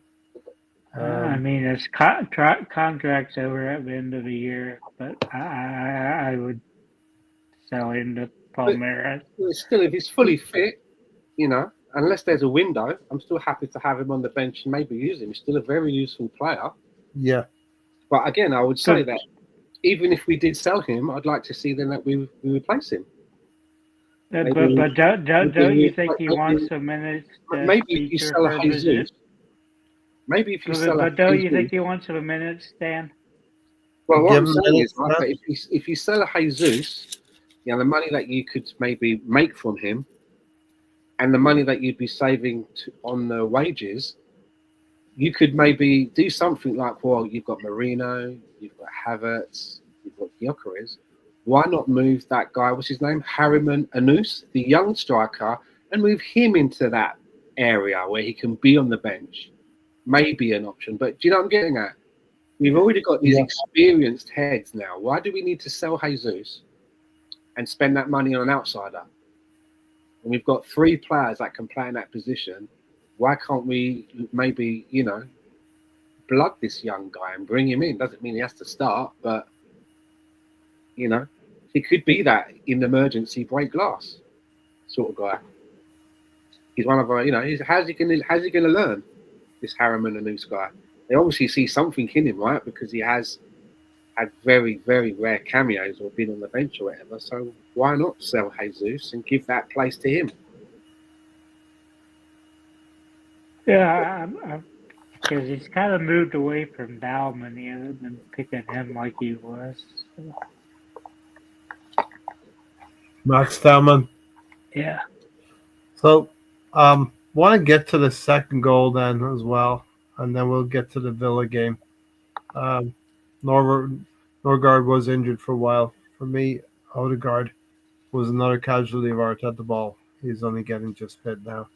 I believe. Here's the thing as well. We are maybe having injuries as well, but I think we are protecting our players by the slightest opportunity of a slightest possibility of a player being injured. We're taking those players off and saving them. So they're on the treatment table for a minimal amount of time, and we're using the squad in that. No, there's been some long ones, isn't there? Look at Timber. I mean, Timber basically missed his first season. Havertz has had a couple of long ones. This season, though. I'm just talking about this season. Gabriel Jesus is only just coming back, right? Havertz ain't even back. All right, but I'm saying this season in the context of our Andrea Berta building the squad up, we've not needed to double tap the resources of a player. Oh no, but we've had some proper injuries, right? I'm saying, like, key players they've been out for what for a while. Havertz being one of them as well.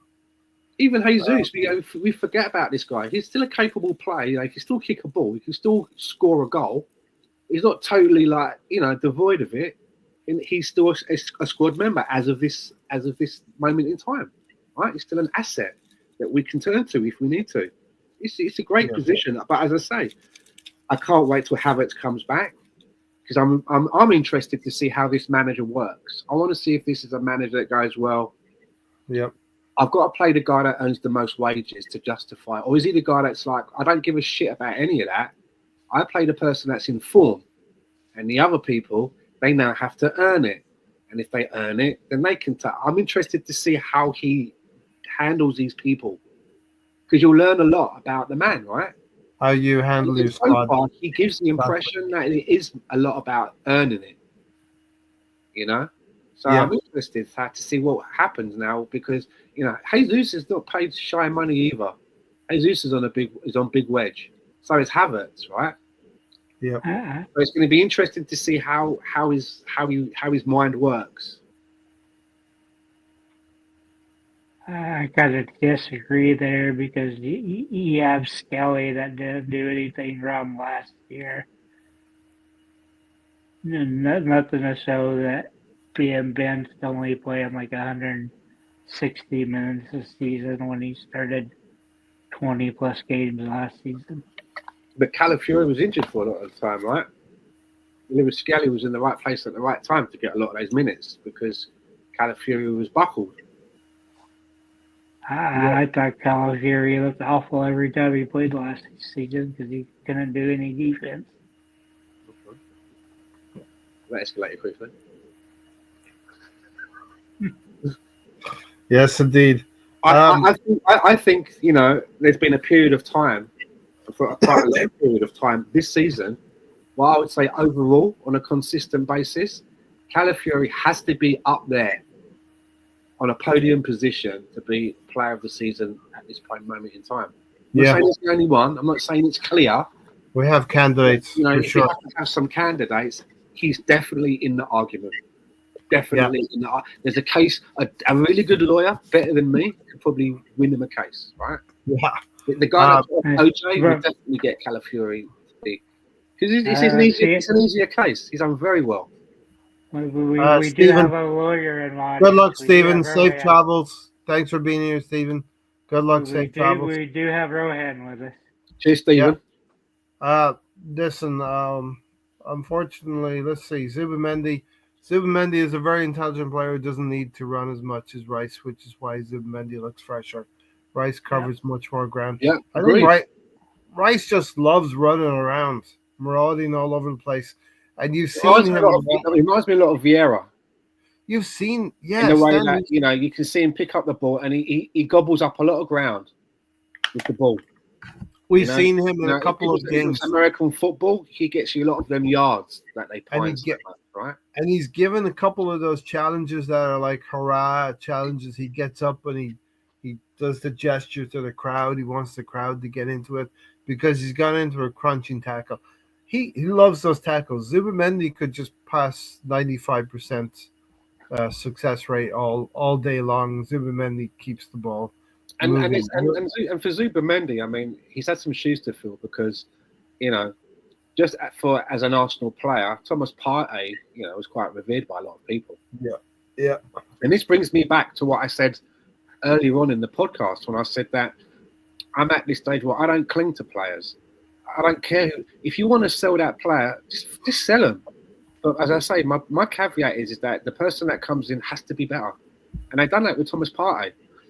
I don't care that they sell Thomas Partey, no matter how good he is, because the person that comes in has to be better. And at this moment in time, with the way that Zubimendi is working with the team, I'm not pining Thomas Partey. I'm not looking back and going, well, that was a mistake. And that's how it should be. Yeah. I mean, as much as I like Saka, if they decide to sell him, the person that comes in needs to be better than Saka. And if he's not, then I'll be on the podcast. Fucking going crazy about it. What I'm saying is, going back to Partey, there were so many fans that were just happy to have him go ahead and sign another contract and stay with us instead of getting Zubin and they. But you have to move on from players. Yeah. You can't be married to him. Rohan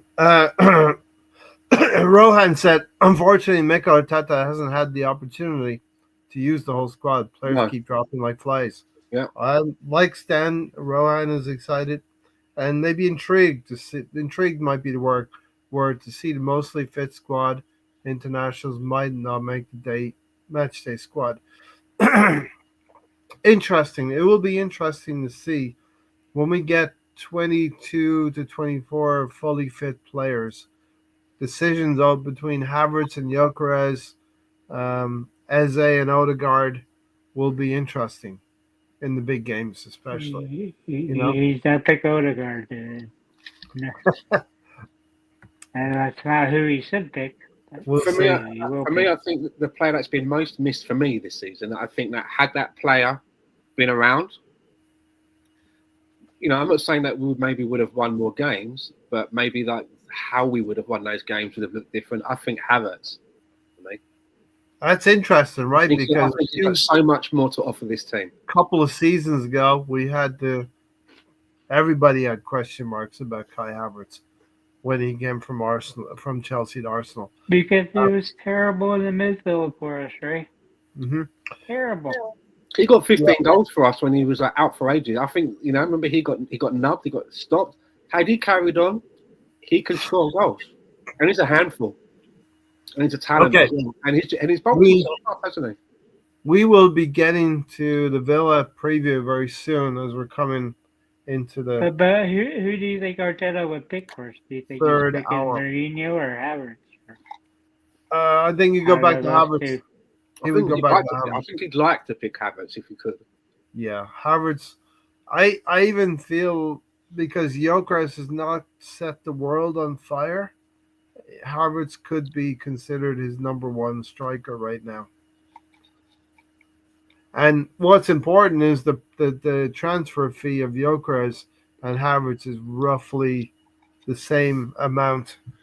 And you could justifiably say, I'm going to switch between Merino, Havertz, and Gyökeres this season and ride it all the way through the season in the Champions League and the Premier League. You could probably do that. Wanted to get to this because Iconoclast has hit on something that I was going to mention and bring a topic to the show as well, and it involves Bukayo Saka. And look, on X or Twitter, whatever you want to call it, there was this video going around showing the teammates. And what do you, as an Arsenal fan, get drawn into that and think about this or not? But you see, Stan and Tony, you see Saka scoring the second goal against Brentford. Yeah. And the teammates are kind of like not running so much to celebrate with him. And somebody's asking the question, is Bukayo Saka becoming a little bit greedy in this situation? Simple answer. Very simple answer. It's a very simple answer. It only becomes a problem when he doesn't put them away. Right. If I'm open and I'm running through to goal and he's got the ball and he puts it away and scores, what can I say? Because there's no guarantee. There's no guarantee that had he squared the ball to me, I still had a lot to do. Yeah. If I'm running free and I'm open and he's going for it and he's fucking hitting it over the bar, hitting the side netting, now we can have a conversation. But that's not the case at the moment. So that's it. End of story. It's about scoring goals and he is scoring them. You know what I mean? I don't know if you saw that clip that I was talking about, where basically showing the other teammates and they're like, no, I'm open. In Gyökeres' case, he's open for a split second that you would have to pass that ball. Like you said, Stan, it would have to be a perfect pass and he's got to tap in, but the pass would have to be perfect. Not beyond Saka's. He passes the ball to someone else and they miss it. And then the conversation is, fucking hell, why didn't Saka take a shot? Yes. You can't win. You know what I'm saying? Yeah. Why is it a conversation? He scored the goal. It's new. He scored the goal. He got the biggest commodity in football. End of conversation. If he'd missed, if he'd squared it, hit it into row Z, whatever, hit thin air, then you can question it. He scored the goal. Tough. Right. It's tough if that guy was open. It's good that he is open because it gave Saka an option. But he knew, he backed himself that I can score this. I can get the goal.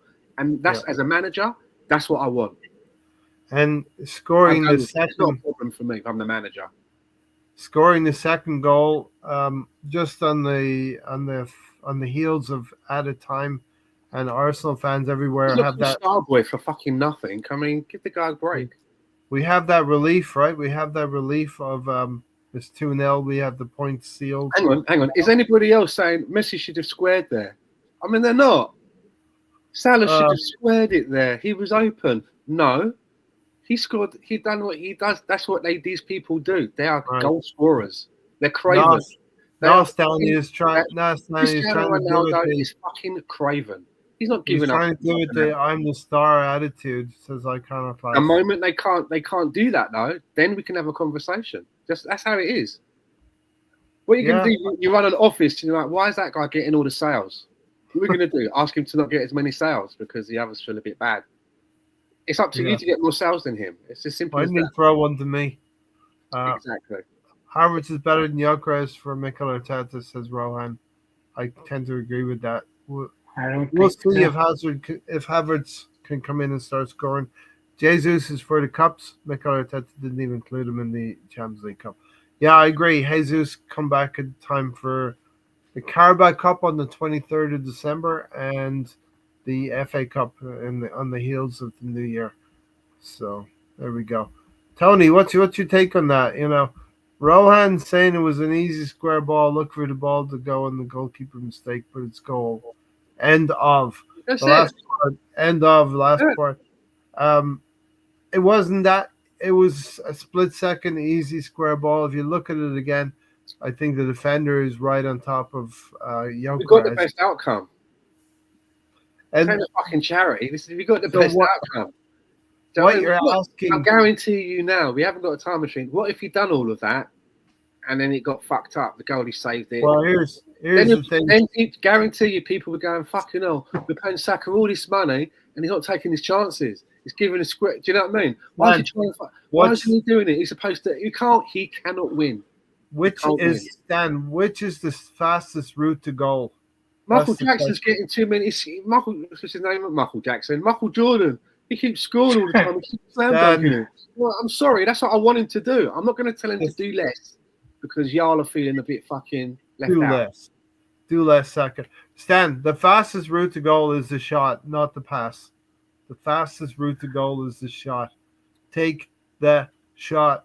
James Bond style. Take the shot. If Gary's here, Gary's saying take the shot. Because Gary's just saying just shoot. Listen, if you're the player that's running open and you can see you're open and you got the guy coming in the wing, if he takes that shot and it goes in, I'm sprinting over to him and hugging him. Yeah. Right? Yeah. If he takes that shot and it goes above, hits side netting, an easy save, then I may be like, but I'm not. Yeah. I'm not gonna like get pissed off that he scored because it's a team game. It's a team game. Ray, do you want to play a game again? Do you want to play a game? It's shades of. Do you want to name Salah top 3 scorers for us in the Premier League this season? This season, Gyökeres is Eze's there. Eze, Trossard, and Merino. Nope. I got Saka, Gyökeres, and Eze, all on 4. Saka, Eze, and Gyökeres. Oh, all on 4. No Merino. No Merino. He's on 3. Saka, Eze, and Gyökeres in that order. And whatever order you want to put them out there, all on 4. So Tony, what's your take? Do you echo what Stan was saying? Saka did the right thing. I think you just shoot it, and I'm still not sure if. Fuck yourself, right? I'm not sure if Winger is his final place. I think eventually he could be a striker. So why not take the geezer is fucking paid to score goals and he scored one. I mean, I really don't understand what the problem is here. I don't. It's basically other Arsenal fans are bringing these things up, and I'm talking about them. So, But I see their point on trying to play a player. What fucking point? I thought Gyökeres was on form when he got injured. He was just starting to. Saka backed himself that he could not make a mistake. He didn't want to put it on anyone else. He believed in himself that he could score a goal, which leads to points, which leads to winning the fucking league. Right? Yep. He could have played him in. There's 2 ways. He could have played him in, but he believed that he could have done it, and he also decided not to shirk his responsibility. Yeah. And I love all of those traits for me are fucking admirable. Because that should be the top thing as a striker. Now, what if he doesn't he hits the post? Now you're going, why the fuck did you do that for? Why don't you believe in yourself? Why couldn't you back yourself to take a shot? You were right there. So that's what you want an attacker to do is have the confidence. The main thing you want them to do.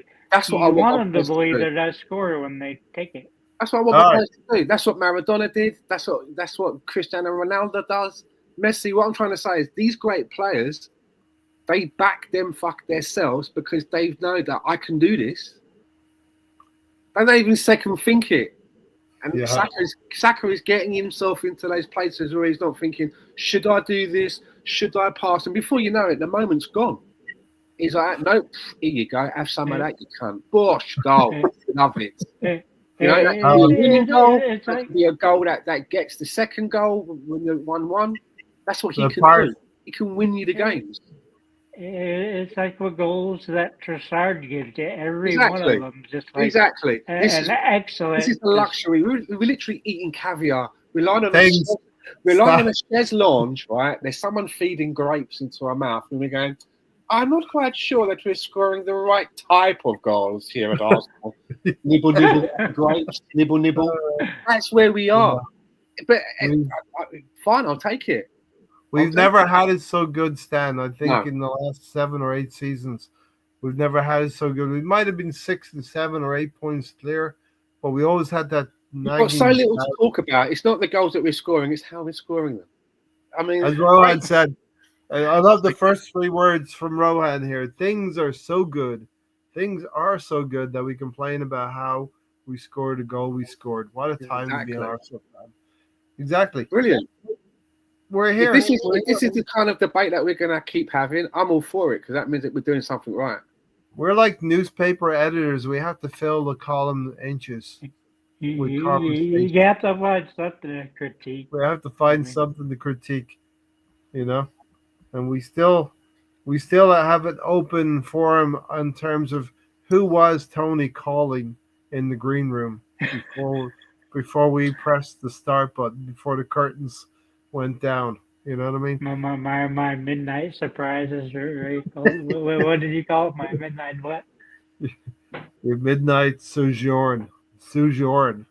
That's not what you called it, right? What did you call it originally? I don't know. Saka needs to be better in the final third. If he could have crossed against Chelsea, we might have won. He's still got so many years yet to get to that Salah level. Look where Salah is. Yeah. Right. Yeah, he should have been better to do this, or should have been better to do that. But the thing is that most weeks he does it.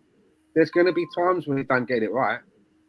It's not perfect, but invariably he's good for 17 goals a season, not including assists, on a consistent level. I mean, fucking hell, that's not bad. You know what I mean? That's not bad. And these things that you're saying he needs to get better at, he's at an age where he's still getting better. He's not the finished article. Now, if this is FIFA, he's still going to get attribute points and all that shit. He's not like fucking done, never going to get any more. He's 44 years old. Just turned 24. Yeah? 24. He don't get coming to about 27. Yep. So look at Salah. Salah's got he's got to that stage now where he's getting minus points on his attributes. Getting a minus point here, minus point. Pace is going a little bit. Do you know what I'm getting at? He's 30, and Saka's 24. His best days are behind him, whereas Saka, his best days are still ahead of him. Saka's got 9 years to catch him. Shouldn't even compare him at the moment. That's where the comparison is difficult, right? Because you're looking at the requisite ages of the players and their where they are in their status and where they even are in their maturity. Where was Salah at that age? If I remember rightly, wasn't he at Chelsea and he got beaten out of there? Yeah. And then wasn't there somewhere else he got booted out of? Roma, and then he ended up at where? Was it Lazio? Roma. No, he was at Roma, but he got booted out. Yeah, but it wasn't a clear path. Other people had a look at him. Jose Mourinho passed on him. Other people had a look at him and at the time thought, no, he proved them wrong. Yeah. Exactly. All right. Any other points to take away from that Brentford game? Life is so good that we are I love dissecting the 2-0. These are the kind of games, Tony and Stan, these are the kind of bread and butter points that you need to build up in a Premier League title race. To go and win comprehensively at home using a team that had to be rotated a little bit with your 2 first-choice central defenders out through injury. Mosquera, Hincapié coming into the fray for Saliba and Gabriel. And then Madueke coming in for Saka as well. Mikel Merino continuing to play as your centre forward as Gyökeres builds himself back up to fitness. Martinelli playing well on the left-hand side. Calafiori, one of the best players this season, and of course, Mr. Benjamin White, as Stan said, I believe, should be man of the match. The Tony Dunn one man of the match for me is Mr. Benjamin White. We haven't done a Dunn one man of the match recently, but it's because I haven't been doing shows, right? We haven't been doing shows. We've been in hibernation. We've been like bears in hibernation, and now we wake up with beanie caps on our heads. We're coming up. The sun is. Wake up in the middle of summer, just everything's all And we're fruits hungry. all everywhere. We're But hungry, bees, Tony. We want to eat. but bees have I'm hungry. honeycombs full of Get your honey. chips out. Get your crisps on. Get your Dinner's coming in funyuns. 10 minutes. Funyuns. What have you got? Funyuns. No, dinner coming in 10 minutes. All right, we'll get to Aston Villa because you'll be leaving us soon, right? 10 minutes. Missus will come in. The missus will come in and tell Tony what he needs to be reminded of about Saliba once again. You know what I mean? All right. Right at this point in previous season, I would say we're on course for 90 points, and we truly are tracking to be on course for 90 points so far. 32 points after 10 games. Where's your goal this year, right? What was your point? I don't have goals anymore. I just feel quite confident.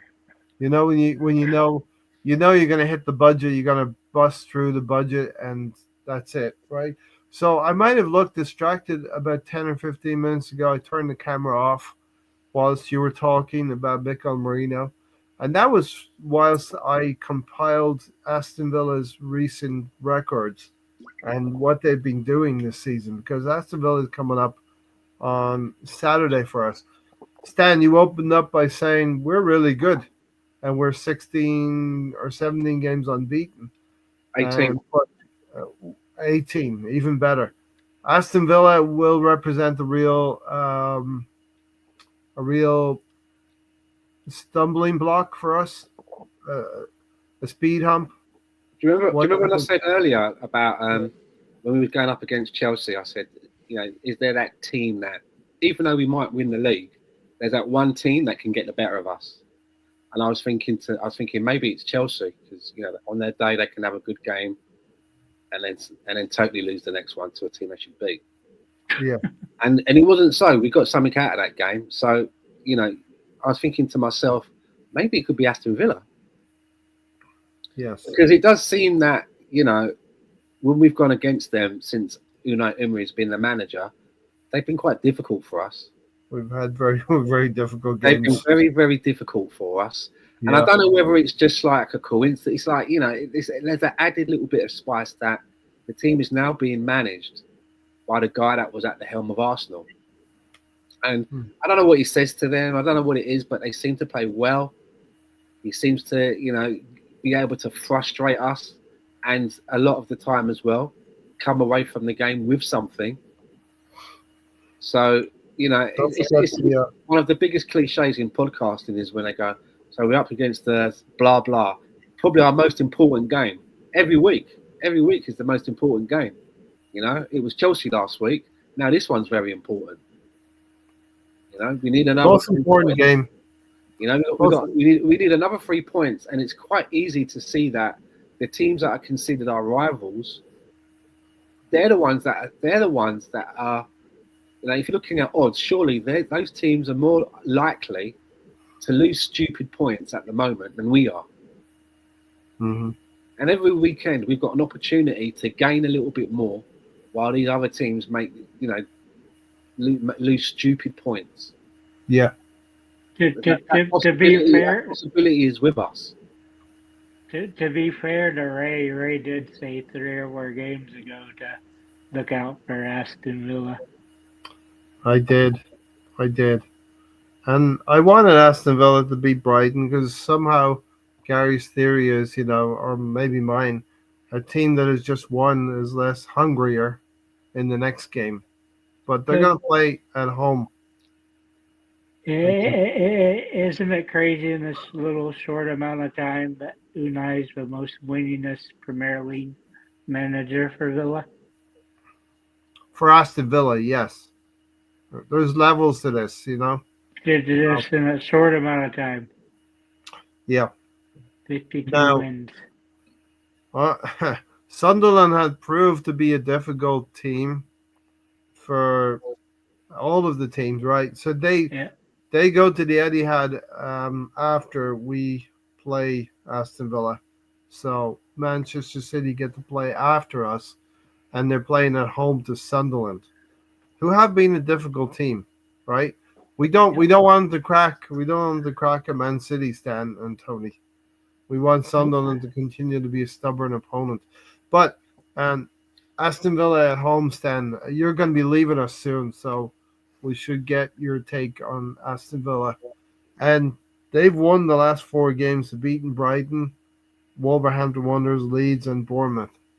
But how many goals? 4-3 against Brighton, 1-0 against Wolves, 2-1 against Leeds, 4-0 against Bournemouth.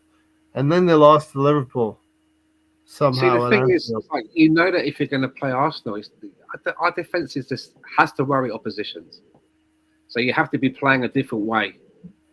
You're not scoring 4 goals against us, man. I mean, I just don't see how that happens with this team. No matter who we kind of put in the back. Not 4. Not 4. I'm not saying that a team's not capable of nicking one. Yeah. And a team is capable of nicking one. However, we've got enough about us to nick a few. So if they score 1 against us, we can. Do you know what I'm getting at? It's very difficult to get that goal, but we've got a lot about us where we can score from a lot of different places. Yeah. And we've got a lot of options. So I have to be, just looking at what we've done this season, I have to go with my heart, my head. I don't know what it is. I think it's my heart probably more than my head. I think that we can do it. Because even, we managed to run away from Chelsea with a point. We've got a point. Yes. We've got that. Every point is valuable. And I think that we can definitely come away against Villa with something. May not be all 3, but I think we can get at least a point. Especially away points, right? We should be good for that. We haven't beaten. Okay, we played a lot of these top teams away from home. We haven't beaten Man City yet. We drew with them at home. We haven't. Well, we have to play Villa. We haven't beaten Chelsea, but we drew with them last weekend at Stamford Bridge. We've beaten Crystal Palace. They're in 5th place. We beat them whilst we were at home. And we drew with Sunderland. Sunderland in 6th place. And then we haven't played Brighton yet. We beat Man United.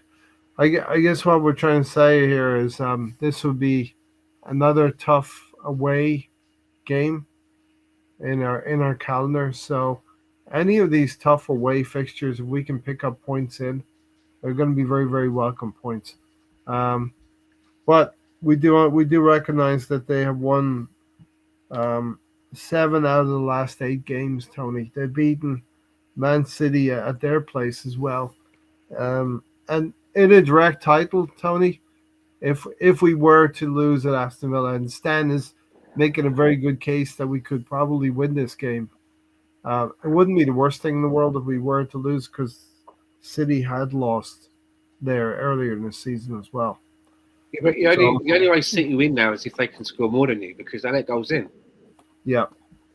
It's 2 different. Do you know what I mean? On their day, they have to score more goals than you. 2 different philosophies, as you said earlier. You can score against them. Yeah.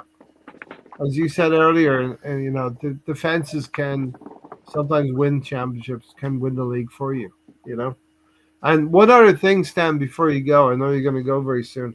The goalkeeper. Speak about the goalkeeper, the Aston Villa goalkeeper, Emi Martinez. We've had some trouble with Emi Martinez as well. He's the one goalkeeper we do like to get a win over, right? An ex-Arsenal goalkeeper. We don't mind Brentford, Leno. We don't mind Ramsdale, but Emi Martinez is different sauce. He's won a World Cup. He is a goal. As a goalkeeper, he is a good goalkeeper. But he does make some mistakes as well. But he is a good goalkeeper. Yeah. I can't sit and go, oh well, he is a good goalkeeper. Whether you like his personality or anything like that, that's another conversation. Give him some props. For playing the game, he's won the biggest trophy in it. Yes, he has, with Messi. Yeah. Huh? It's easier to do that caveat with Messi. It's a little bit like if you have the best defenders in front of you, David Raya can be a great goalkeeper. If you have Lionel Messi in your team, you might win the World Cup. But that's the thing that goes missing about Argentina. They generally have a very good offense. That's why Messi can do what Messi does. See, this is what I was saying as well. Rohan said after this weekend we would have played away at Villa, Liverpool, Newcastle, Old Trafford, Chelsea. This will count for something in the second half of the season. We're going to get all of these teams coming back to the Emirates in the second half. We play everybody twice, right? That's how it works. Schedule doesn't matter. Well, it will matter when we have Champions League games, knockout stages sprinkled amongst these teams as well. You know, there'll be a second half of the season where we have not knockout Champions League games, Wednesday, Saturdays. You know what I mean? But Stan, we are in a great position now moving into December. We're in a great position in the league and in Europe. Yeah, I mean, looking forward to every game. It's brilliant. Great time to be an Arsenal supporter. But I'm going to love you. On that note, I'm going to love you and leave you all because my dinner is ready. And what are you having? Bison. Oh, nice. Okay. Interesting. Yeah, everything's. My missus found this place that delivers bison burgers, everything's bison steaks. Quite nice. Yeah. Well, any carbs in there? Is it all protein? I think tonight we're having like bison fajitas, so it's like bison minced meat with like salad wrapped up in a dough thing. Get into that. What are you doing here? Get over there. Get out there. It's some chipotle sauce. It's pretty much the leanest meat you can get. You're making me hungry, but it is 11:15 here in the evening. So, all right, everyone. I'll see you all later.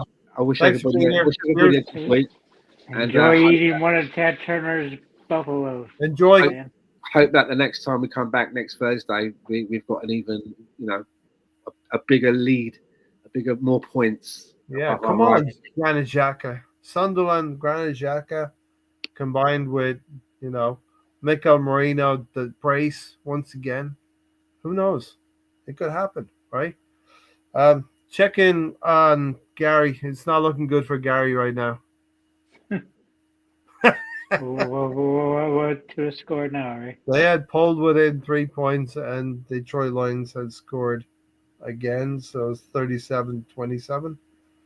And now there's 4 minutes left, so Gary's playing 2-minute offense right now. And he's going to try and kick an onside kick as well. Yeah, they are at the Detroit 11. So it was too much for the Dallas Cowboys to win 3 in a row. Don't say that yet, Ray. Huh? Said don't say that yet. There's 3 minutes and 50 seconds left, Tony. It's football, right? That's football, Gary. I'm sorry. Come on, the Patriots were down 27 points at halftime. Oh, they have a 4th and 3 at the Detroit 11-yard line right now. So it's a ball game, right? It's good that they have 3 yards to go on the 11-yard line, but it's a 4th down, so that's not good. It does matter. All right. Interception, Ray, hopefully. Ron said it does matter if we have 44 and 46 points. I expect more in the second. Yeah. You get 44 to 46 points in the first half of the season. You're on course for a 90 points season. And for me, that's the mark. The Arsenal have not hit that mark yet. We got the 89 one season. And when we do get 90 points, I believe that will be enough, Rohan, to make it happen. But don't you want to hit that 100 points that Liverpool and City were hitting at their peak? Those were exceptional seasons, exceptional teams, and because those two teams were so good, Tony, the rest of the league was really poor. That's where those points came from. I mean, it's starting to turn that way this year. It's starting to kind of look like it might be a 3-horse race. Who are you putting in there? Villa? Probably. You might put them. I'd probably put them over But, Chelsea at this but Tony, point. I mean, I haven't admittedly watched a lot of Aston Villa. They just don't strike me as a team that could be. So you're gonna have teams who can compete till February or March, but they don't have enough to stay in the race No, but for there's April. enough to be fighting for a second, third spot. Might Yeah, might right, not be fighting for right. a title, but they're fighting for second and third. Yeah, as Rowan says, and you're right. uh, They could compete for You the you, you, second. you, you get money if you bet on show, don't you, Ray? When my horse comes in third, Yeah, you get money. but you have to say it's going to come in the top three. Do you know what I mean? And that's Yeah. fair. But you do bet on show. It's between City and us. Let's be honest. Rowan, I think you're right. I mean, the only thing I could foreseeably see is that Aston Villa pulls City into a second and third contest. What city's form table has to be up there, doesn't it? They've won the last two. The Cowboys scored a field goal, so they are Going for an going to be unbeaten using their streak. timeouts pretty soon, Tony. You know what I mean? Um, all right, Man City's last couple of games. It's going to be about consistency, says Iconoclast. Yeah, listen, they beat Leeds and Fulham last two games. Admittedly, I thought Fulham would give them a game, and Fulham did give them a game, but and they lost to Newcastle, so their form table's not been that great. I, They've won I, four. well, I know I looked at the table and seen Fulham at 15th, and I was like, huh, do people really want them relegated? City have won four of the last five, and Yep. if you take the sixth game into account, that's Newcastle. Um, And not impressive wins, but still wins. yeah, who did they lose to before Newcastle? Yeah, they lost to Aston Villa, as I mentioned. That's why this game at Villa Park is very important. It's going to be irritating because the whole world and a lot of our rivals will be waiting for the moment that Arsenal stumble, and we Well, are going to what, what, stumble at some point. what was it about 2 years ago when they did a double on us and got the 6 points? If we had that 6 points, we would have Who won the did? league. Uh, City? Yeah, no, Villa, Villa. because Emery got Yeah, two wins against them. yeah. Chelsea were in the race for 48 hours. Rowan, I think we're going to see that. Aston Villa will be in a race for 48 hours as well. It's going to be about consistency. Cowboys are losing, says Alonso. He's been waiting for that one. City has 3 wins and 3 wins, 1 loss in the last four. We had 2 wins, 2 draws. If you go back those to entail 6 games, Rohan, City have lost 2 of those games as well. Um, Listen, I don't know if we're going to be winding up here soon. I don't know if Alonso is going to make it to the link in time to have his customary joining the podcast for 5 seconds. Yeah, he'll say Cowboys and these nuts. Yeah. I'll place that on a show or place. First and yeah. So they had to probably kick an onside kick because Detroit had the ball at midway right now. Unfortunately, Alonso's not joining. Uh-oh. Fortunately, I'm not joking. Not joining. Okay. All right. So listen, we'll wind it up here pretty soon. Tony, where are we in this thing? Top of the Premier League, 5 points clear, and doing well Top of in the Champions League as well. Yep. So let's quickly talk about the games till the end of the year, because Arsenal have a decent amount of games coming up. Okay, you never want to overlook the next game. The next game is the most important, Aston Villa. But let's just overlook it for shits and giggles, right? Aston Villa. Then we play Club Let's do what we always do, right? Project. Let's project forward. We play Club Yeah. Bruges in the Champions League. It's funny. Like I know Gary talks about, oh, we have to win week to week, but he always is like looking like 6, 7, 8 weeks down the table. It's like it does exactly what you're saying not to. No matter how you change the figures, City and Villa have gained more points on the present form table. Probably. I haven't. Let me have a look at that real quick. Probably you're right. Yeah. Yeah, we've drawn two. Usually, what I'm looking at is the last 5 games. The City have gained 12 points and we've gained 11. So they have gained by 1 point. Aston Villa have done the same thing, 12 points to our 11. We got Chelsea, 7 games this month, right? yep. There's 7 games this month, right? Club Bruges should be able to take care of that easily.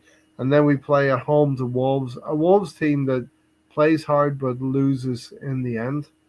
Um, So does that mean you're taking risks on starting Gyökeres and some of the other players that when you've been waiting to become fit?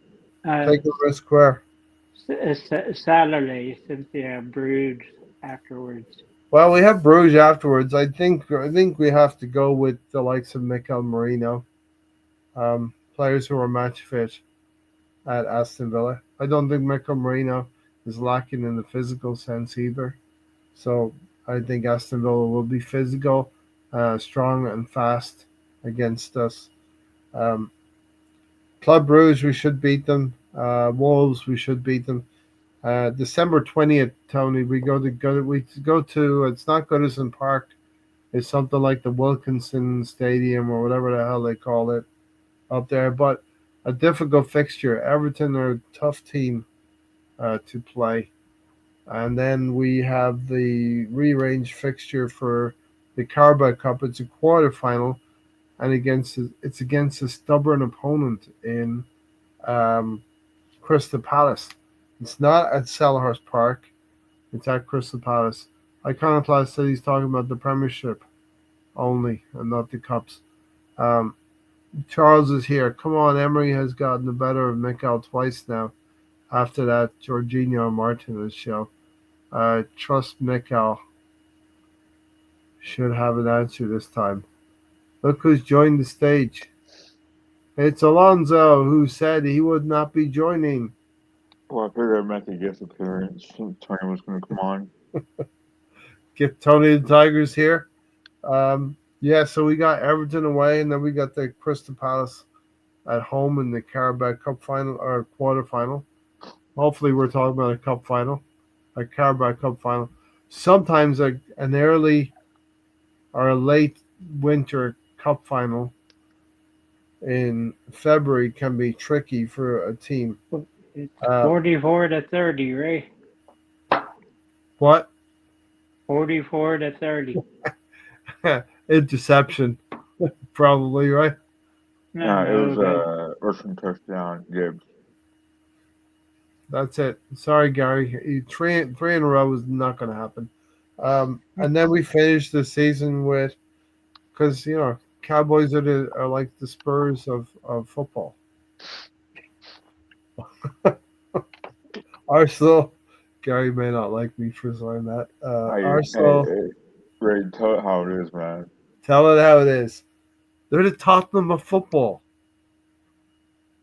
I'm not Cowboys. sure how this is going to turn out for us, right? Because we play Villa twice this month. Yeah, we played Yeah. Villa twice In, in this in the month league. of December. In the league. That's Is that FA, crazy. is that FA Cup or is that No, we It's a played league. league games, Two. two league games against Villa. wow? We play them there Saturday, then on the 30th. We're On at the home 30th. That's So at our interesting. fortress. we're gonna have the Because best New they're Year's ever. We're gonna they're win all of these games, Tony and Alonso. We're gonna have the best well, New Year's ever. if you think One, about it, two, if three. you think about it, like they're like now all of a sudden title contenders, so it'd be nice to have them knocked out like within a month span, right? Yeah. So Rohan had said, imagine we win, and obviously Rohan was looking at the fixture list and realized we've got 5 league games this month, and we pick up 15 points. We're on 48 points at the halfway stage. Come on, Close to just five, 100 wheel. just 100 5 wins. 100 points we should We, strive for, right? we just have to win twice against Aston Villa in the month of December. Beat Everton away from home. Uh, Easily beat Wolves and Brighton at home. Easy, right? Right, Alonso? Easy. Well, to be fair, Brighton have always been one of those teams that kind of Yes. give us a game. But that being said, I believe it was Tim Howard that had said that Arsenal can wrap this up by February. Wow. Because That's early though.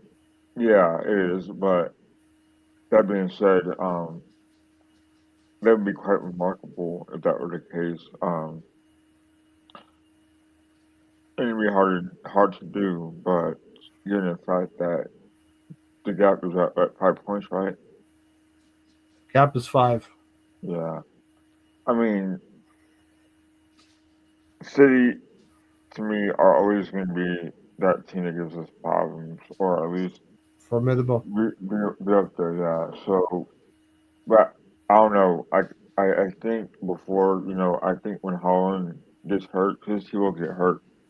I think their season is like it's not as formidable as it is now, right? So, Yeah.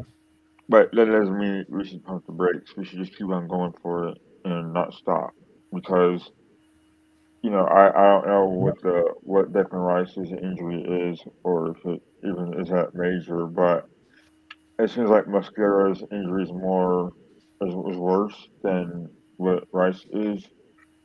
With that Yeah. said, I think if you watched the game yesterday, Ben White had kind of showed that he's still up for it.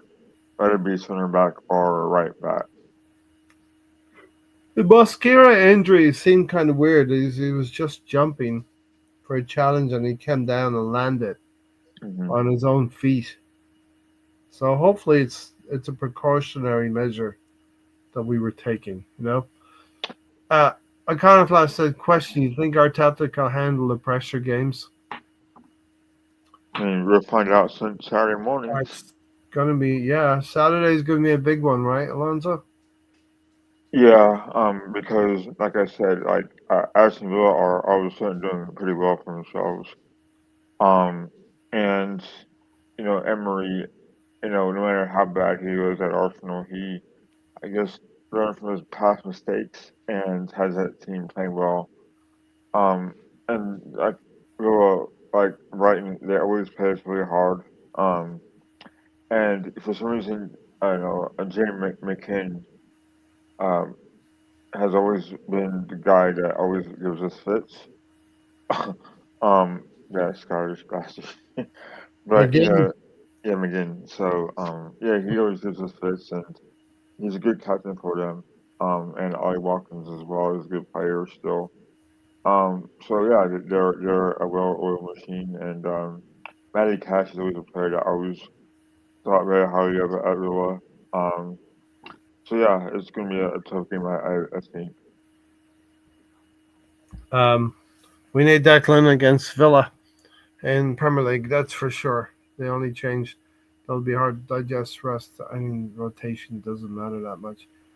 Yeah, I think people were sounding the caution about playing Declan Rice against Brentford with this Aston Villa game coming up on Saturday. So maybe Norgard. We a lot of us have been asking for Norgard and to come in. With that being said, would have been probably one of the better choices. I think anyway, for me. Yeah, I thought it was a prime game to rest him in, but Yes. Arteta thought differently. Yeah.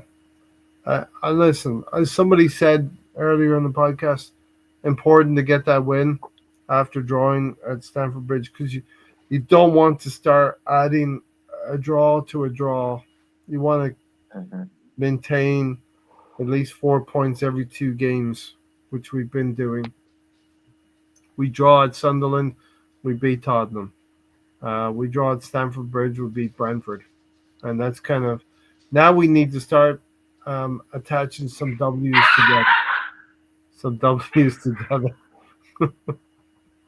Is that Dominic Organ, Tony? That's That was Kolasinac. It's the bodyguard. Max trying to clean teeth again. He doesn't like it. It's a Dominic Organ. Alonso, give us your final thoughts and we'll get out of here tonight. It's coming up close to 3 hours now. Yeah, I think Marino, the way I think Arteta always gives him his due, I think that he's a very smart player for a guy that's been noted as a midfielder to Yeah. come in and be a first, a third, second, fourth choice striker. Um, it's been pretty, I guess, shocking and amazing about how well he's played that position. Yeah. And he just he just went with it, and it's paid dividends because not only is he scoring goals, he's also getting out assists. Um, Right. and it's pretty it's pretty crazy because like we kind of criticized that move, that transfer, because he was so slow in midfield and took a little bit longer to link up play with the striker and all that. But to be honest with you, I mean Miguel Arteta saw something in him, and um that was trying to make him into a makeshift midfielder, and it worked. He scored again 2 games in a row. He scored in Champions League, and it seems like I know Eucharist will score goals, right? Hmm. But to have knowing that you have a backup striker in Marino after Kai comes back, it's hard to push Marino out that starting position, and it's good to have competition. I think Gary and all of us have mentioned in the past how important it is to have rotation, or at least backups to backups, and they've proven again and again that they can score when called upon, or at least lead the line when Yeah, called upon. definitely. Every team has to be pressed, says Charles. They're not confident to go over the top. They don't have the players at the back or midfield to do over the top, but maybe a forward they have. But if we press, they are powerless. And nice conversation, great show. Cheers, lads. Liked. And nice to see you, Alonso. Just the last few minutes here. Thanks for Hmm. checking in with us. Um, Tony, we'll let Tony take it away, right? And then we'll say goodbye to everybody. It's Tony the Tiger, go. uh, time for Arteta to prove that he can out strategize Emery. Yes. Yeah, again, you have Emery, who is now the most winningest coach for Aston Villa in the Premier League history. So it's a nice thing for him to have. I thought he did plenty good for us. We had with 27 unbeaten that he did. I thought he was good manager. We were in third. Everybody wanted him sacked. That was going into the October international break, the Yeah. first week. But it's time to push on the gas. You're not to rely on Bucharest and your better players because I think when you get to a better competition, you get into these tough corner games. I don't think Mourinho, as smart as he is positionally aware, he doesn't have that clinical part. It just like most of his goals are headers because he's in the right place, and Yes. I don't think that can continue forever. Yeah. You have Eze that was finally hitting for him, got a hat trick against a team that he turned down in our arch Tony, wait, rivals. Tony, It, you think Marino's scoring goals is bad? He thinks his it, headers will end. it will end. You can't rely on him forever. I But mean, all things come to an end at some point, But right? but but but as I pointed out, as little as Eze and Bucharest have figured in, they still lead with team and goals. And Bucharest was finally clicking right when he got injured. So, Tony, do Uh, you think that Mikel Merino will not score on Saturday? and not starting. No, I don't think he will. Okay. There's a bold prediction. Someone else will score the goals, right? Maybe the wingers. Yep. Bukayo Saka, maybe. Maybe Eze. Some of that. All right, listen, we'll leave it here, or else we could keep talking forever here. And want to save some for the weekend here. Alonzo, thanks for being here. Come on, you're gonna let's be excited here. It's Aston Villa. It's Emmy Martinez, and we want to make him sad oh god, again. man, We want to make him sad again. I'm just sad sack, man. Tony, But Ryan Gary, you love him, even though he played for us for 10 years. I wanted He's him to there for be with 10 years, Arsenal. right? He Wait, left wait, wait, Arsenal. wait. Yeah. Okay, so he made a big stick, right, about leaving Aston Villa. Then he came back to Aston Villa. I'm Yeah, I confused. think he wanted that move on to Man United. It didn't happen. So he You came know. back. Yeah, he came back. He didn't leave. He didn't leave Villa Hmm. over the summer. You He know, wanted to. the Villa. So Tiger, the Villa game is 7:30 here Eastern American time on the Eastern Also known Standard as Time. 7:30 So a.m. it would on the East. be around noon. Greenwich Mean Time it would be around noon or 12, half 12. So big. It would be. There you go again, right? I'm European. I'm European. So I think about 11 or 12 hours from then, it would be Saturday evening for you, about 7 o'clock. You know, unless you're going to be He's on the manning, west side. He's on unless the you're going to west be side of hanging out Australia. with Ant and Deck, unless you're going to be hanging out with Ant and Deck. 8:30, say 8:30 my way. All right, look out for Ireland. We're going to the World Cup tomorrow in the draw. Right, the draw for the World Cup is tomorrow. Ireland are in the playoffs, at least. We're in the morning. Yeah, we're in the morning. So we get it. We get a nice game. I don't. I think it would be nice to have a game at 8:30 at nighttime as well. You know, Saturday night. You got an Arsenal game if you're on Australia. If you're on Australia, that's not bad. Hmm. I'll take Saturday morning though. I don't. I hate waking up at But 7:30 to watch Tiger, the game. I I don't see mind it. it. I see the game 12 hours before you will see it, Tiger. Tony, I'll see the game before you will. Yeah, an hour. I'll I'll be up for the game. Tony, don't get too high tomorrow night, okay? You got to be getting up early Saturday morning. Usually when I high, that means I usually stay up, so I'll be up already. I'll throw eggs at Anton Deck, says Tiger. Funny. All right, listen, we really will leave it here. We'll see you on Sunday. Hope some of you effers will join me on Sunday. I was all alone last Sunday. I guess sometimes bears come out of hibernation and they're alone. I can't find the other bears. The other bears are still hibernating. I woke up too early. You got 4.5 minutes to make us go to the 3-hour mark, right? Since we started late. All right, listen, we'll fill the 4.5 minutes, will we, Tony?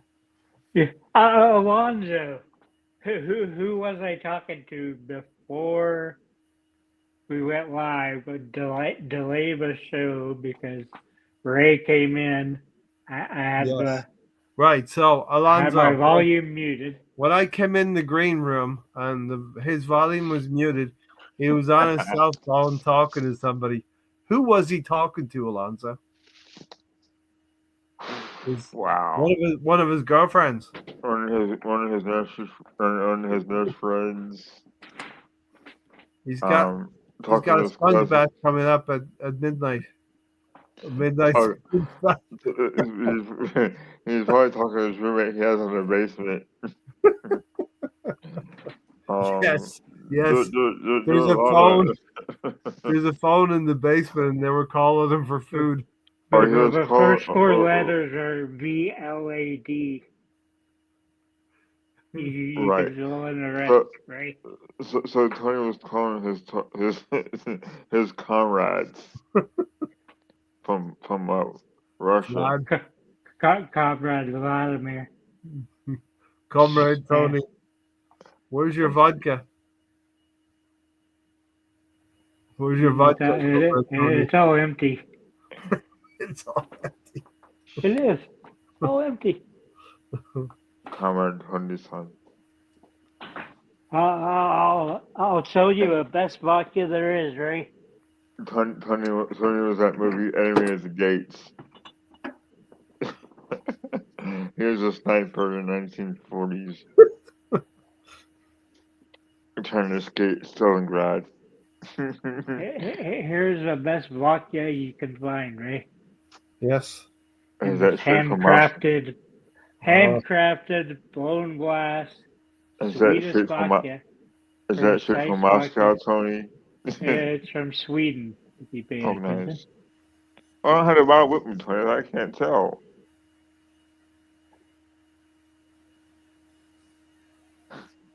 Comrade Tomsky. Comrade Tomsky.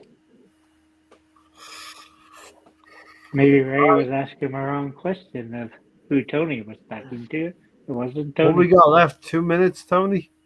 Yep. Comrade Tomsky. Shades. Hey, Comrade Tomsky said hello to Nikita Koloff for me. Thank you.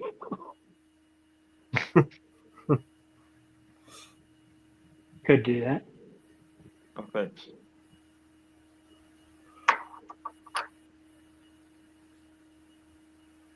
How many minutes we got, Ray? 2.5?